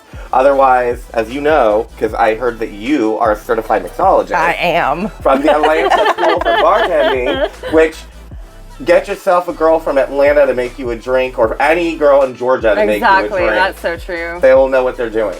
But they also know you need to stir it because you get that water from the ice mixing that in there. Yeah. And the syrups, sugars, your liquids, your alcohols, they will all sit at different levels unless you mix them all up. So always stir your drinks. Don't be sloppy like you're in like freshman year of college or something. Exactly. Ooh, let's try this. Oh, the smell. Oh, that's so good. Isn't it delicious? That is so I good. know. And the color. Yes. The color. Definitely grown-up Kool-Aid. Absolutely. Grown-up Kool-Aid. Well, thank you so Yes, very thank you, much. Paula. What a pleasure for me to share my magic with you. Thank you so Yes. much for coming into my home, the Thank Tab, you. the magical headquarters of the Aquarian Tabernacle Church. And it's been a wonderful weekend. I'm just having so much fun with you too. Yes. And we are having so much fun And with you. Start growing violets and other edible flowers and making shit with them. Because it's not just for spells. I know we always say broomsticks, not just for cleaning, but flowers. not just for perfume and decoration. Exactly. Yes. And for, Sometimes like, it love goes the spells, other but way. you can also use them for kitchen craft and kitchen magic. So get into those flowers, get into that garden, get into that earth. There we go. Yes. Okay. And cut. Perfect. Thank you. And yes, that was an absolutely delicious cocktail. So yummy. I obviously was not able to make it until the very end. I made it just in time. How coincidental. But Bella and Evan held down the fort We did. just as well. And yeah, it was totally fun and totally great. And thank you again, Bella, for showing us how to make violet syrup. And I will definitely be doing that more often with flowers that I have. For sure. It's so easy. It really is. I didn't know it was that easy, frankly. No. All right, so now once again we return to the always rainy and gray and misty forests and lanes of Greendale. Well, usually this time though we're just stuck inside the house of Dr. Cerberus because it is so rainy and dreary outside. To join Sabrina Spellman, Hilda Spellman, Dr. Cerberus, the Kinkle, and the rest of the co for the chilling adventures of Sabrina Rewatch. Chapter 15, Dr. Cerberus's House of Horrors. So we are here. Lilith poses as a fortune teller named Mrs. McGarvey, who shows up to Dr. Cerberus and is like, "Oh, it's so rainy and dreary out here. Thank you for your kindness. I was hoping that in exchange I could do some fortune telling. I brought my tarot deck." And they just so happen to have like a fortune teller's table just like in the corner. Just sit over there at the table that's already set up for you. Yeah. So she sits down, and of course everyone who matters shows up, and throughout the course of the episode get their fortunes told. And it just basically is kind of like a worst case scenario situation that then kind of makes them rethink their decisions, which is awfully nice Right. of Lilith I know, right? to be like, I'm going to give you all some advice. I'm going to scare you a little while doing it, but I'm going to make you make good decisions for your future this way. Right. That sounds like something Lilith does, right? Right. And so, yeah, these all include Sabrina, Theo Putnam, Roz, Zelda, Harvey Kink, Ambrose. Now, Sabrina experiences a vision of being told to trust Nick Scratch, but to keep him away from the weird sisters. This is done through a magic trick that then just goes awry, and she floats all the way up into space and loses oxygen and like freezes. And The whole thing.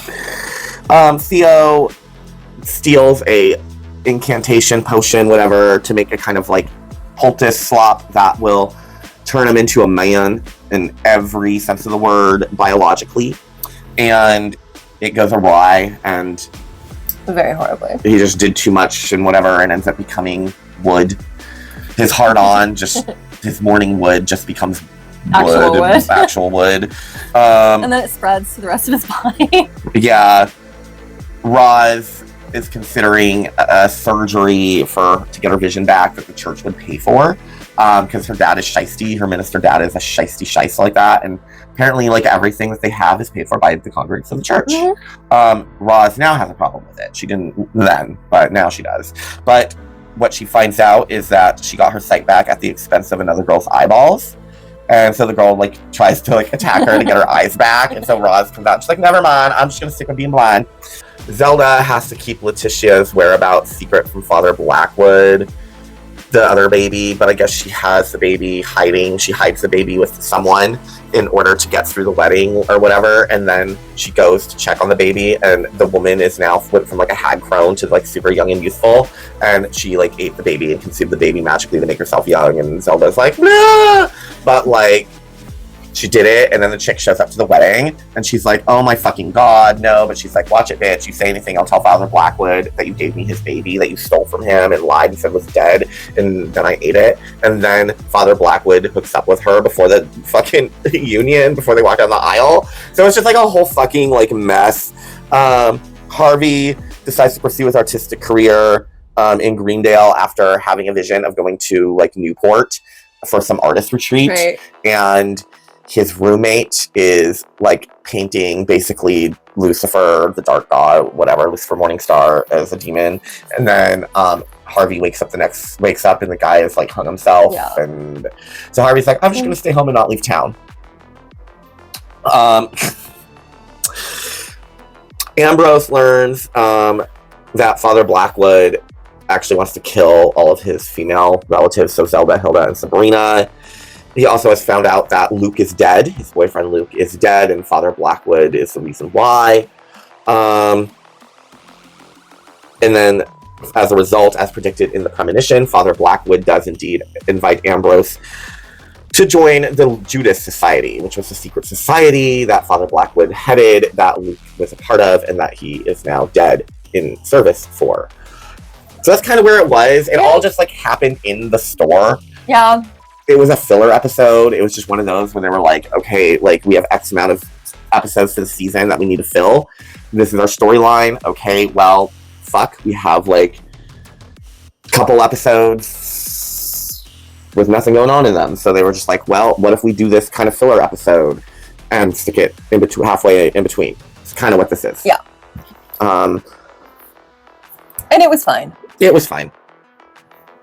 It was fine for what it was. The show is fine for what it is. Yeah.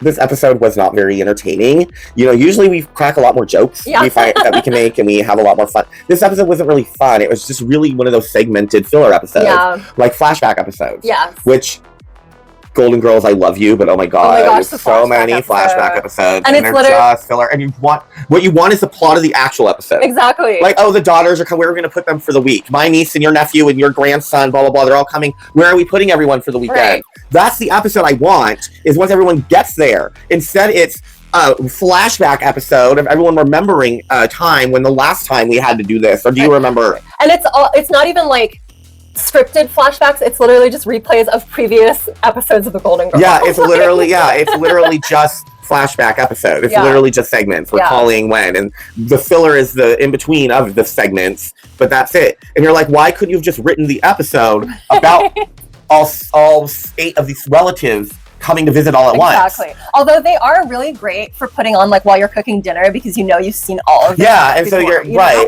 but they were filler episodes for the season. Yes, that's why those flashback episodes exist on shows. Right. When you get those, they were filler episodes. This was definitely a filler episode. Yeah. So, but yeah, there you have it. Chilling Adventures of Sabrina rewatch. Dr. Cerberus. Yeah. Doing his thing. Tarot.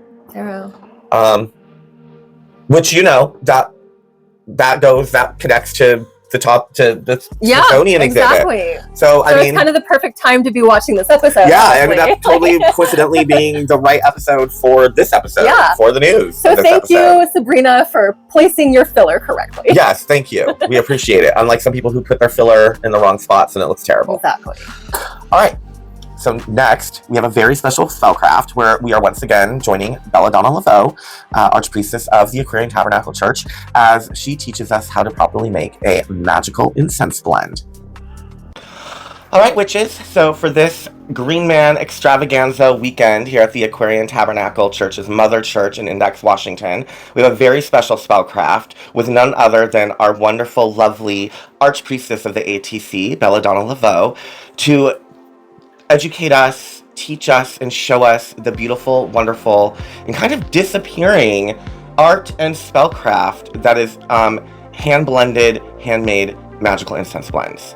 So without further ado, Bella, please tell us more about hand-blended incense. Well, thank you for having me. Yeah. I'm so excited to be here. I love you and Evan both, and it is a pleasure to have you at the tab. Thanks for coming to We love you. Thank you for having us, as always.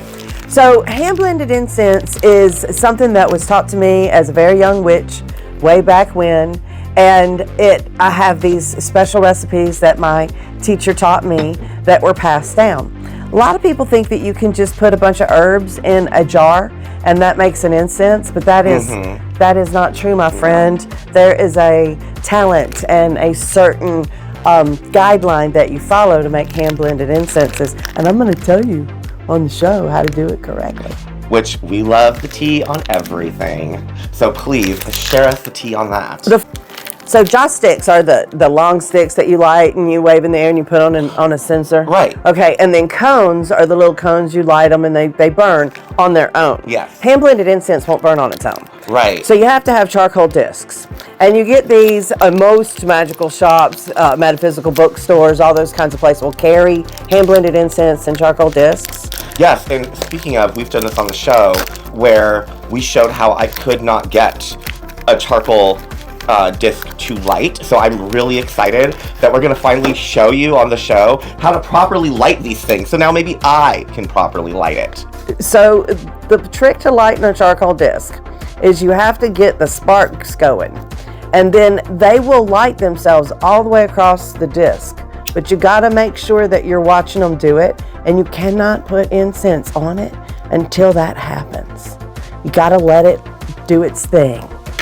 So it's starting to light.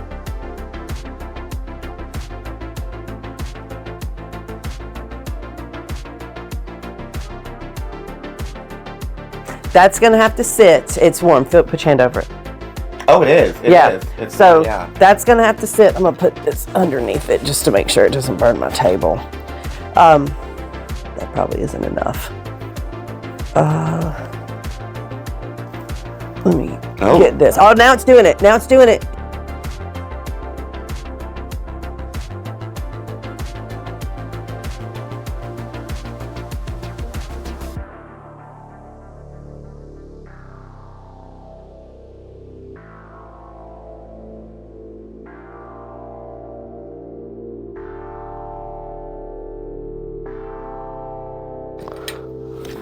And so how long does it take once you put the disc in, and how long do you usually have to let it go for once it gets I in usually, there? okay, so I light it while I'm at the beginning of when I'm going to do my ritual. Yeah. And then I start with the whole setting everything up, and by the time we're ready to cast and call, it's ready. Oh, okay, cool.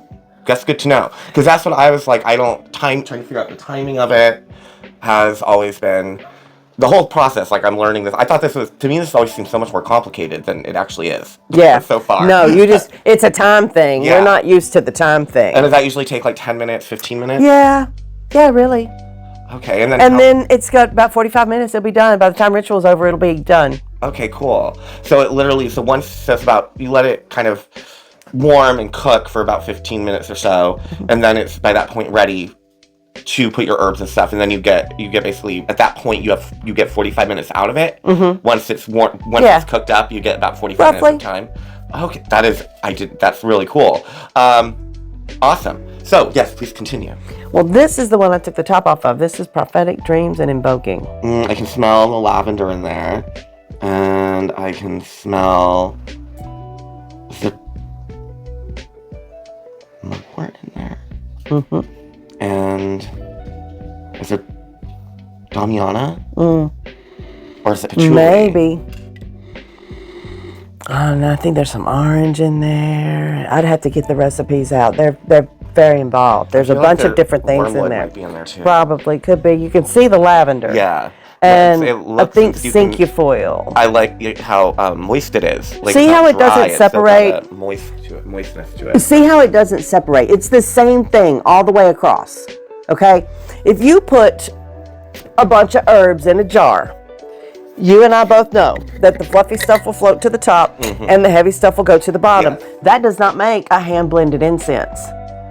You see what I mean? Right. It's all one entity. Yes. Okay? That is because there is a special combination of types of ingredients. So you get your recipe. You want an incense on, I don't know, pick a topic. Okay, let's say, because, you know what? Because everyone's fucking going through it right now.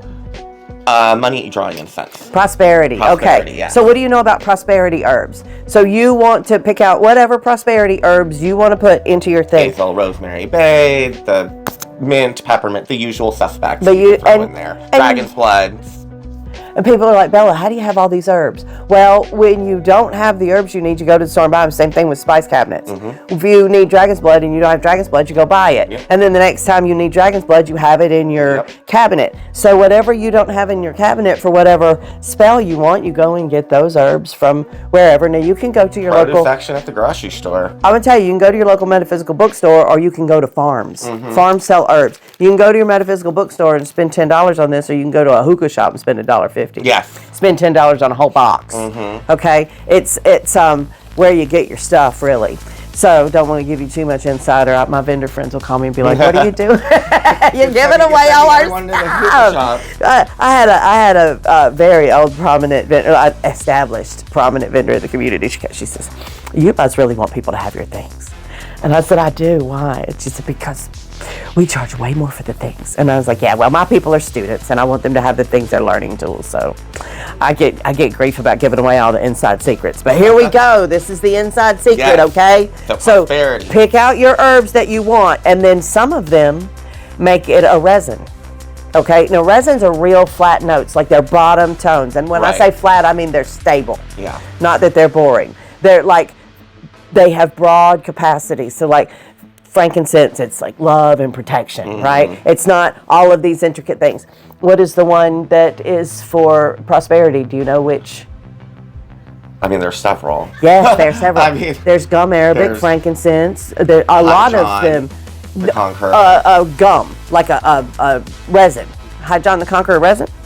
Oh, I don't know. No, that's in a big, that's one of the, you'd get a ground powder. That'd be considered one of your herbs. Yeah. Okay, so you want to start out with a resin. And note, is it earth, air, fire, and water? Because in order to get a full-bodied incense, it has to have one of each element in it. Okay? It doesn't matter what combination. You can have more fire than earth, but you got to at least have some earth. It's like a human. All of us have 10 planets. They got to be somewhere, right? You want a thought form that has all 4 elements in it when you're making an incense. So you start out with resin. Then you put your herbs in. You want to grind your herbs until they're the consistency you want, and you want to grind your resin, and then you put them together and grind them together, and then you put in, do you know what? Oils. Oh. If you put in oils will bind it all together and turn it into this. And the cool thing about that is,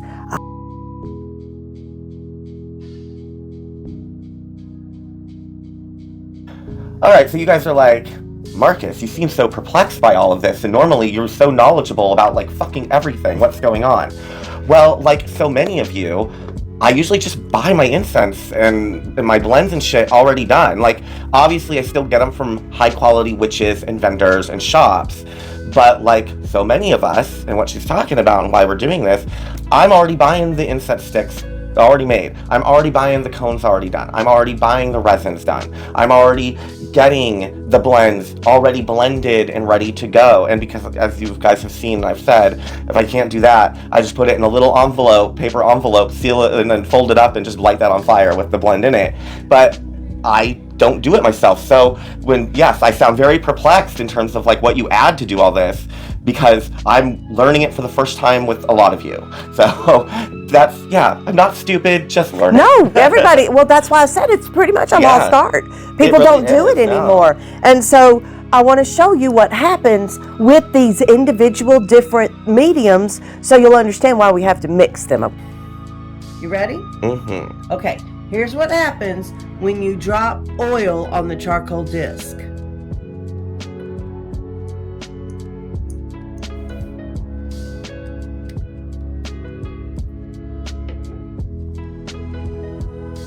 It's pretty fast gone. You see, now it filled the room up with smoke, but it's over. Mm-hmm. Like it's gonna do that for another couple of seconds.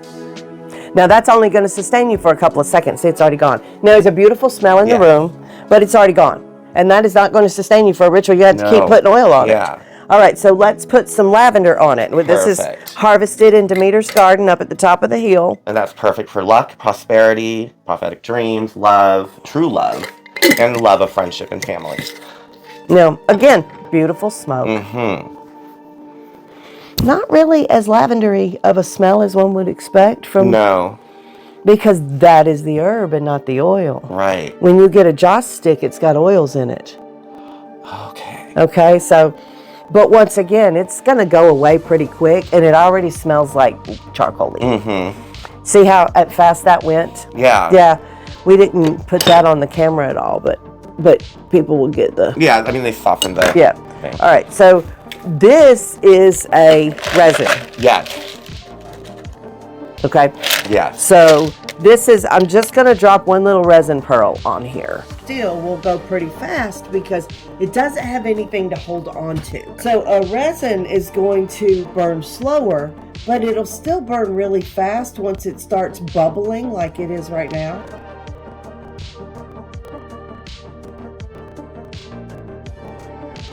So what are please tell us the components of a resin. A resin is such as like a sap. Okay, yeah. When you cut a tree and Right. something, that's a resin.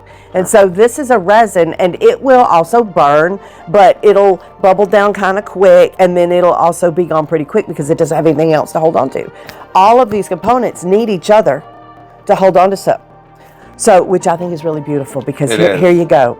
You have earth, air, fire, and water, which are the components of goddess. Mm-hmm. If you're studying astrology, those are the components of goddess. Those are the receptive energies. And then you have cardinal, fixed, and mutable. You have oils, herbs, and resins, although I said that back. Resin would be the fixed. The oils would be cardinal, and the herbs are mutable. So those are the aspects of God. So you put those together, you got 7. That's 7 days in a week. That's astrology right there. You've got all the gods and all the goddesses archetypally in one thought form. Love that. Love that, right? So there you go. We'll just kick this off of here because it'll keep burning. Like I said, it'll burn slower, but it still won't, So what we're going to do today, we have already put these are cleansing and banishing, getting rid of the icky. Yeah. This is Aphrodite. Smell this. Oh, that smells wonderful.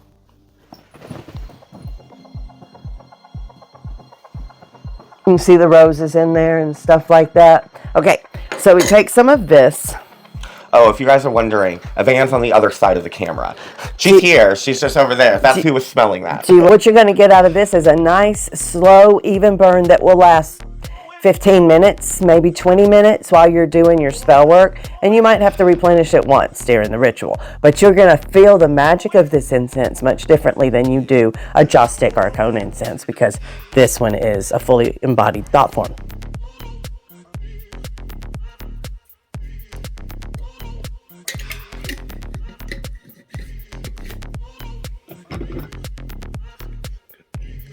Now, you see how full that smoke is? I mean, that is beautiful. Do you see how beautiful that smoke is? Yes. That is magical. And It is. Feel you can that. know you can. You can feel it. You can smell. Like when you touch it, you can feel the energy and the power coming out of it. Like it's really good. Like, and it's the amazing. smell. Yes. This is what you want in a magical incense. You want all of those elements. You want to decide and do it in ritual. Like decide what you want, right? And then put your herbs in, find your root, your stable foundation of resin. Look at that smoke between us and the camera. And then put some oils in on top, mix it all together. Grind the herbs separately and the resin separately, then put them together and grind them. That's an important part. Okay, yeah. You want to grind each one of them so that they're the right consistency for your brew. If you put them all in together, they'll grind differently. And then put the oils in, mix it together until you get the consistency you want. You want to put it in a glass jar because the glass won't react to the active ingredients within the oils and the things that are released as it cures. And then you want to let it cure. And I keep them in a dark place. You can also just keep them in dark jars, but I like to be able to see my stuff, so I keep them in the cabinet with doors closed. So what happens when, let's say, I think a lot of people have experienced this, where they'll put herbs together, they've gathered herbs, they'll put it in a jar, and it goes bad. Like it gets gross. Like it gets, like what happened? Like did something not seal right? Is there too much moisture? What happens when, and how would you avoid that? How do you properly, would you say you properly kind of, do you need to do a drying out before you actually start getting them in the jars? Is there a process where you dry them out a little first, or? Okay, So you always have to make sure that you start with dry material. A lot of times we will wildcraft and we'll go get things out of the yard. Right. And then we don't give them enough time to dry. And that is when you get molding. Okay. If you get any kind of water in your incense, this is a fire air element. Yeah. Water will not do well in here. Right. You can also put in a desiccant if you're worried about it. I have never had problems. I always use Cracker Crisp dry herbs. You don't want to use anything that's got sponge in it still. Right. That's where it'll go bad. Yeah, and then like if it's flowers, they should just fall apart. And you know, if you want to put any kind of mushrooms or any other kinds of things, cracker dry. Okay. And then just put oil and essential oils. Do not put olive oil or canola oil or any of that, because now you got to do this with your incense. Once you get it on there, you mess around with it. You know, it helps you keep focused on the spell. Right. And the intention while you're stirring it. Yeah. Giving it life to keep breathing and moving. Yeah, people are like, what are witches doing in those cauldrons? Well, we're stirring our spells. And then the smoke revitalizes. Yes. Nice. It's very nice. I'm glad that I got to share it with you. Yes. Thank you so much for this really amazing and educational spellcraft for what really is a disappearing art. I mean, again, I'm Mr. fucking knowledgeable usually on fucking everything, and even I am like, I buy my shit pre-done at the store like almost everybody else. I have no idea how to properly... every time I've ever tried to do this on my own, I have literally failed, because it's not something in this day and age we as witches ever really need to do in the modern world, because it's conveniently there. You can go to your bodega, your gas station, and find incense there. You know, like it really is a disappearing spellcraft that we should all take up and practice. And I know certainly I'm going to, because I have a shit ton of different resins at home that have just been sitting there, and charcoal discs that have just been sitting there, that I've just been like, I don't know what fucking do with this shit. Let's just sit there. Now I know, and I'm excited to get it in my cauldron and use it. You're gonna love this one. This is called Horn God. Oh, I do like that. Yeah. That's nice. I'm gonna burn a little bit of this one for you, just because you're gonna love it. Being a Leo and a gay man. Yes. Oh, yes. No. Smell that. I smell the male. I smell. This is like the weekend with the Radical Fairies. Out in Northern California. I did in 2007. That's good stuff. Oh, that's amazing. You know, the thing that you got to remember about those of us that are old traditional witches is that we had to make all of this up from scratch. The only statue that you could find when I was 25 was a statue of Pan, and every witch that's old that came up as genetics has that dang statue. But then they started making other statues in the 90s, you guys. In the 90s, we started seeing our very first statues, and the fantastic statues that you see. And the fantastic statues that you see today, those evolved from a demand that we created in the 80s. So I learned to make sandals and robes. I know how to make fairy wands. I can teach you how to make fairy wands. We need to all do kinds of things. We do want to do a wand one, actually. I so made there you my go. own We're looking forward to that. And you've heard it here. She's committed. She's going to do a spellcraft special again and show us how to do wand making. Ooh, that would be a documentary. It's a process. That'd be fun. I'll have to have the different things going. Yeah. Well, thank you so much, Bella, for always just being so open and welcoming us in and showing us everything and showing our viewers everything. And hopefully, as we always stress to you guys, this is stuff worth knowing and learning. And I know that it's easy to just order it off Amazon or just go on TikTok and watch a TikTok from some jackass who is just trying to earn their dough and always is like, if you see this, I have a message for you, and y'all fall for it. You know, I find this fun. To learn the craft. This is the fun part. Yes. You know, this is the fun part. The craft of spellcraft. Mm-hmm. And, you know, we've talked about this with you guys on the show, how on our own journey of starting this show, Van and I, through the spellcraft segment, got back into relearning the actual crafting part of witchcraft, because you do get to a point where you're really good at manifestation, you're really good at spells, and it really just becomes more of a point of, you know what herbs you're going to use or incense, you've got the candles you're going to use, and you're at a point where now you can just kind of make it happen,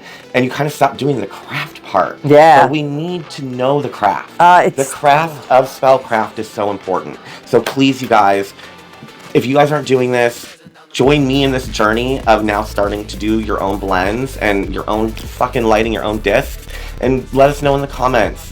Have you started doing this? Or if you've been doing it, what do you love about doing hand-blended incenses and doing resins and the discs and the whole shebang of it? And again, thank you so much, Bella. You're welcome. And we're going to make flower syrups later, aren't we? Fuck yeah, we are. And that's going to be delicious. So, delicious witch on that. So, as you can see, learned a lot. I'm glad that I finally, I'm glad I finally learned how to properly light a fucking charcoal disc. Yes. And do it. Like, oh my God. Thank you, Bella. We'll be implementing that very soon. I have so many loose herbs and incenses and resins and charcoal discs that have just been sitting there at in my drawer of magical shit that's at my altar. Like, now I can finally fucking use it. Absolutely. I'm so excited to play around with blends as well. So thank you, Bella. Yes. All right. Lastly, we are finally at Witchy Media Review. And what do we have up on the plate? Well, let me step up to the bat. We have the 2011 film Immortals. Okay. So gay. Directed by Tarsem Singh Dundwar, and starring Henry Cavill, Stephen Dorff, Luke Evans, Isabel Lucas, Helen Lutz, Frida Pinto, and Mickey Rourke. Oh, Mickey. I know. The tragedy that is Mickey tragedy. Released on November 11th, 2011 in most theaters in the U.S. As to the plot, it kind of is a blend of several mythological stories. Yes. It's not a direct retelling of one of or the any other. one of them, yes. Which I appreciate, because if it were trying to be that, I would be throwing shit at the screen. Yes. You know what I mean? Yes. Because I'm a little bit of a stickler for the details. Yes. I really am. And I've actually seen this film before, so I warned her, made sure to warn her about that, because I was like, you will like it, and have a good time watching it, as long as you are aware of this going into it. Yes, and so I warned her that I was like, it is a hodgepodge of tales and liturgy from the past mixed into kind of its own original story. Yes. While still telling the correct story. It's just done in its own way. Yes, exactly. So I appreciated that warning and that disclaimer going in, because I could actually then enjoy it. Yeah. So as far as the plot points, when the Olympians imprisoned the Titans beneath Mount Tartarus, they lost the Epirus bow. In 1228 BC specifically, the genocidal king Hyperion searches for the bow to release the Titans. To this end, he captures the virgin oracle Phaedra to use her dreams and visions to find the bow. Yes. So Theseus is a hoplite trained by the old man. Ye old man. Which, if any of you are familiar with any of Zeus's legends, then that will be very familiar to you, because you will know that is his most favorite drag. Yes. He loves a silver beard. He does. And then removing it later. Saying, gotcha! He loves to be crouched down. He loves to have liver spots. He's really into age play. Like, really into age play. Grand age. He has to have his grand dame moments, you know. And he says a lot of them. It's true. Anyways, so he's trained by the old man, who says that Theseus has been chosen by the gods. Gee, I wonder how he learned.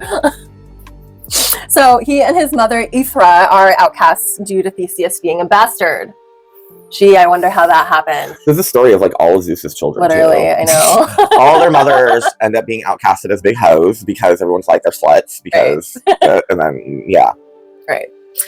So Hyperion attacks Theseus's village. Theseus kills a lot of his men before being captured, and then is forced to watch as Hyperion murders his mom.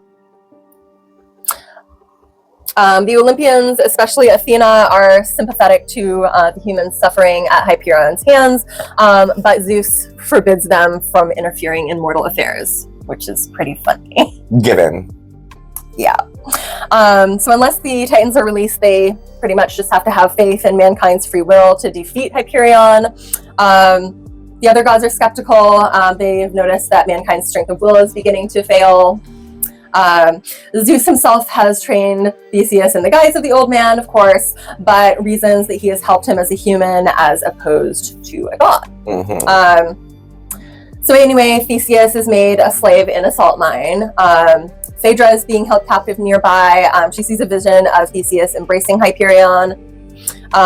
So she and her sisters then attack Hyperion's guards, provoking a riot.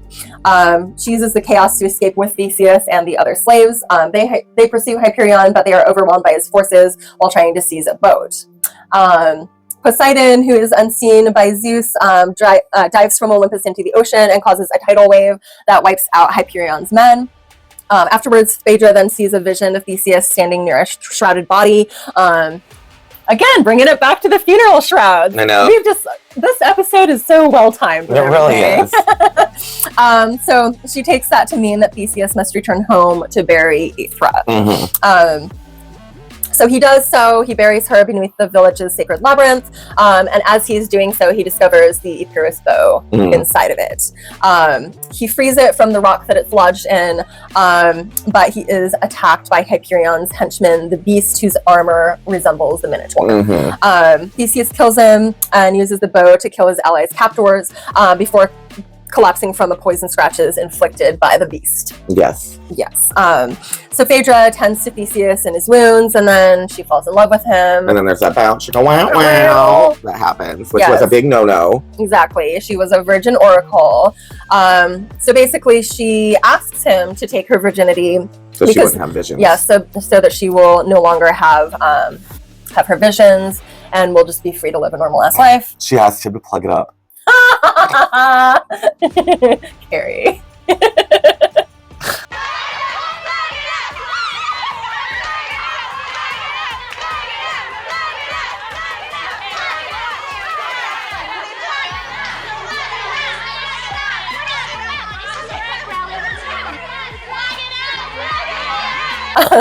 So afterwards, they get it on. Yes, and she can't see shit anymore. Yeah. It's been plugged up. Yep. So they return to Phaedra's temple to kill Hyperion, but are lured into an ambush. The bow is seized by Hyperion's hyena. Ares directly intervenes to save Theseus. He kills the attackers. Athena provides them with horses to reach Mount Tartarus. Zeus suddenly descends and eliminates Ares for disobeying him. While, of course... Wait, that was Ares? Yeah. Oh, the ram. Yeah. I would have never gathered. I know. Well, let her finish her summary of the movie, and then we'll get into our thoughts on it. We will. So he punishes him for disobeying his law, while of course sparing Athena. Of course. Because she's the favorite. Yes. Zeus tells Theseus that he and his allies are not going to receive any more help from the gods, as he must justify the faith that Zeus has in him alone. Woo. Why? I will say, why must why must they prove their worthiness to them when they're the ones who believe it of them? Right. Why is it always like, oh, no, you must do this on your own. No more help from you. Must prove that you have inside what I see in you. Right. Don't you already see it? You already see it.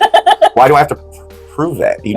You see it. That's why we're here. That's why I got divine intervention. Like, no one else got divine intervention. Like, so why am I proving to you? Like, you see it, so help me.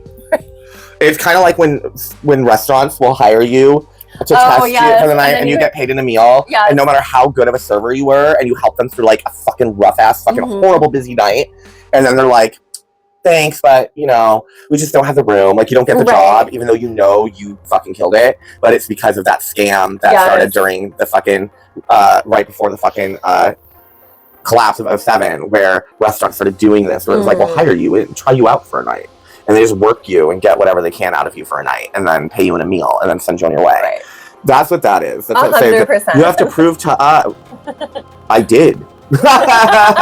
You hired me because you saw what I had. Like, all right. Anyway, so Theseus warns King Cassander, who is the leader of the Hellenic resistance, of Hyperion's plans to destroy the Hellenes and release the Titans. But Cassander dismisses the gods as myth, and he's like, I want to negotiate peace. So, of course, Hyperion uses the bow to breach the city's immense wall, killing so many people. So many. Theseus rallies the Hellenic army and leads them against Hyperion, which was a pretty epic scene, honestly. Yes. But Hyperion storms through, decapitates Cassander, which was a hilarious scene, actually. Yes, He so was funny. he was like coming towards him. He was like, Hyperion, we can work this out. And he's like, looking so bored. He's like, Yep. it was great. It was. I feel like that needs to be like a common gif. You know what I mean? It really should. Anyway. So before Theseus can stop him, Hyperion uses the Epirus bow to blast open the mountain and free the Titans. Zeus and the gods descend to battle the Titans, and they urge Theseus to fight Hyperion. Zeus destroys the Epirus bow with Ares' warhammer, which is like, why does he have? That was dumb. So of course, the gods prove they are more powerful than the Titans, but are overwhelmed, and all are killed except Zeus and Poseidon. Athena dies, and as she does so, she begs Zeus to not abandon mankind, and he's like, sure. Hyperion mortally wounds Theseus, but Theseus overpowers him and drives a knife into him, and that's clearly the embrace that was seen in the vision, because he has to get right up in there. Right. You know. So Zeus collapses Mount Tartarus on the Titans and Hyperion's men and ascends to Olympus with Athena's body and Theseus. Over time, the story becomes a legend. Of course, Phaedra and Theseus's bow-shicka wow-wow resulted in a baby. As always. This baby is called Acamas, and he also gets a visitation from the old man. He tells him that he will fight against evil. Acamas looks up to see the sky filled with Olympians, Titans, as well as Theseus in a battle, and then the movie ends. Yes. Now, this film, again, loosely is a Yes, loose, very so you loose. can't go into it expecting it going to be this direct of this and this, because it's not. It's not, no. But Beautiful film, though. And it's beautiful film. The utilizations of gold and black and just highly stylized. If I remember correctly, it's the same when she did The Cell. Yes. With Jennifer Lopez, and it's got that same Yeah. dreamlike, beautiful, gay as fuck. Oh, so gay. It's so gay. Look, it is gay. It is gay. It is gay. So That's why I love about like the scenes of Olympus, because it's literally just like Athena and a bunch of like, and it's just Athena and a bunch of fucking faggots. Like, and she's like, they're all my brothers, and then there's my dad. They're all homos, and then there's just me here amongst them. And like, it's just and like, no other goddesses. no are other involved goddesses. at all. Hera, like, this is the thing. It's like, Hera does not exist. She is simply a nation and a kingdom. Yes. Like, she is not. Yes, like when they talk about Hyperion, they refer to him as the Heraklion king. Yes. Now that's honestly could be like, there are many cities in Greece that were named Heraklion because they were founded by Heracles. So it could be not necessarily relating to her, but in this interpretation, I actually think it is, because like all of the Minotaur. Yeah, like all of the bull. all of the armor is very like Herian. Like they like specifically Hyperion has like a crab head on his helmet. So like a lot of what's going on with it is very like Hera coded. Yes, the bull. Not just with the Minotaur, which was clever. Yeah. Because it's, King Hyperion, his son Minotaur. Yeah. In this, it is still his son, and his son is this like giant deformity. Yeah. Who, because he's so hideous, has been brutalized by his father and treated horribly. And he wears this Minotaur armor, this bull armor, which then you have the big bull oven, basically, that people get put into and cooked alive. Yes. And this bowl, this iron bowl. Yeah, it's very much Hera symbolism. Yes, and there's one scene where like someone's standing in front of a tapestry and it's blue and green. Yes. Like, so it's a lot of like Herian imagery, but she doesn't directly appear. Right, and the Titanopathy is the releasing of the Titans again. Right. And their war, the giants in the war on Olympus. Exactly. Because basically Hera kind of letting them go. Right. And her, I'm fed up with fucking Zeus. I'm fed up with all of it. Fucking burn it the fuck down. And so clearly you put all that together, and then this was about releasing the Titans, and the Titans getting released by King Hyperion of the HEKA-TEA. Like, there's the whole, like, it just... I feel like it's very like... It's taking Hera's role in it and using it from her being a divine force to being a army. Yeah. Like a nation Yeah, rival exactly. army. Like that's against Zeus. Yeah, and like the Heracleons in the movie are very like brutal, and she also had those aspects to Yes. her, you know. But Luke Evans, gay, Yes. playing Zeus. Yes. So you're getting, I will say, physically and age-wise, and physically a more accurate representation of Zeus than we normally Oh yeah, get. no, that's so true. But we're also definitely getting Zeus loves Ganymede. Yes. Zeus out of it. Like, this Yes. is the Zeus we're getting. We're getting gay Zeus. We're getting Zeus the Zaddy. Yeah, we're getting Zaddy Zeus. We're getting which a lot of people forget about, was That's that true. Zeus had two great loves, and it's actually referred to as his other great love, Mhm. Hera and Ganymede. Yes. And so this was definitely the Ganymede Yeah. Zeus. Yeah. This was when Zeus and Hera were on a break, and Right. Zeus went to Mykonos Yeah. for the white party, or the gold party, I should say. The black and The black and gold party. The Lux Ball. Yeah, it's gay. It's dripping and gay. There's nothing not gay about this movie. True. Even with Henry Cavill and Phaedra and that whole fucking Theseus and Phaedra and that whole fucking thing. Gay. Okay. Like, everything about this is just dripping with homoeroticism, but It's nothing true. more so than the gods of Olympus. Like, there was not a straight one in the bunch. Like, not just Athena was just luxuriating and being the only beautiful girl amongst a bunch of hot faggots that were all her brothers and her dad and her uncle. Like, she was just like, I am related to all of these faggots, and I'm the only girl. Like, that's what it was. Beautiful, but oh, it's so stunning. Yeah. Oh, I remember what I was going to say. I was going to say that Hera in this movie is allegorically represented. Yes, Like, yes. That is Yes. the word. Yes, allegorical. She is definitely, that is the perfect word. Hera is allegorically represented. Yes. She is the rival force of Zeus. Kind of female erasure. There's a lot of female erasure yeah, going very on in much, this yes, film. for sure.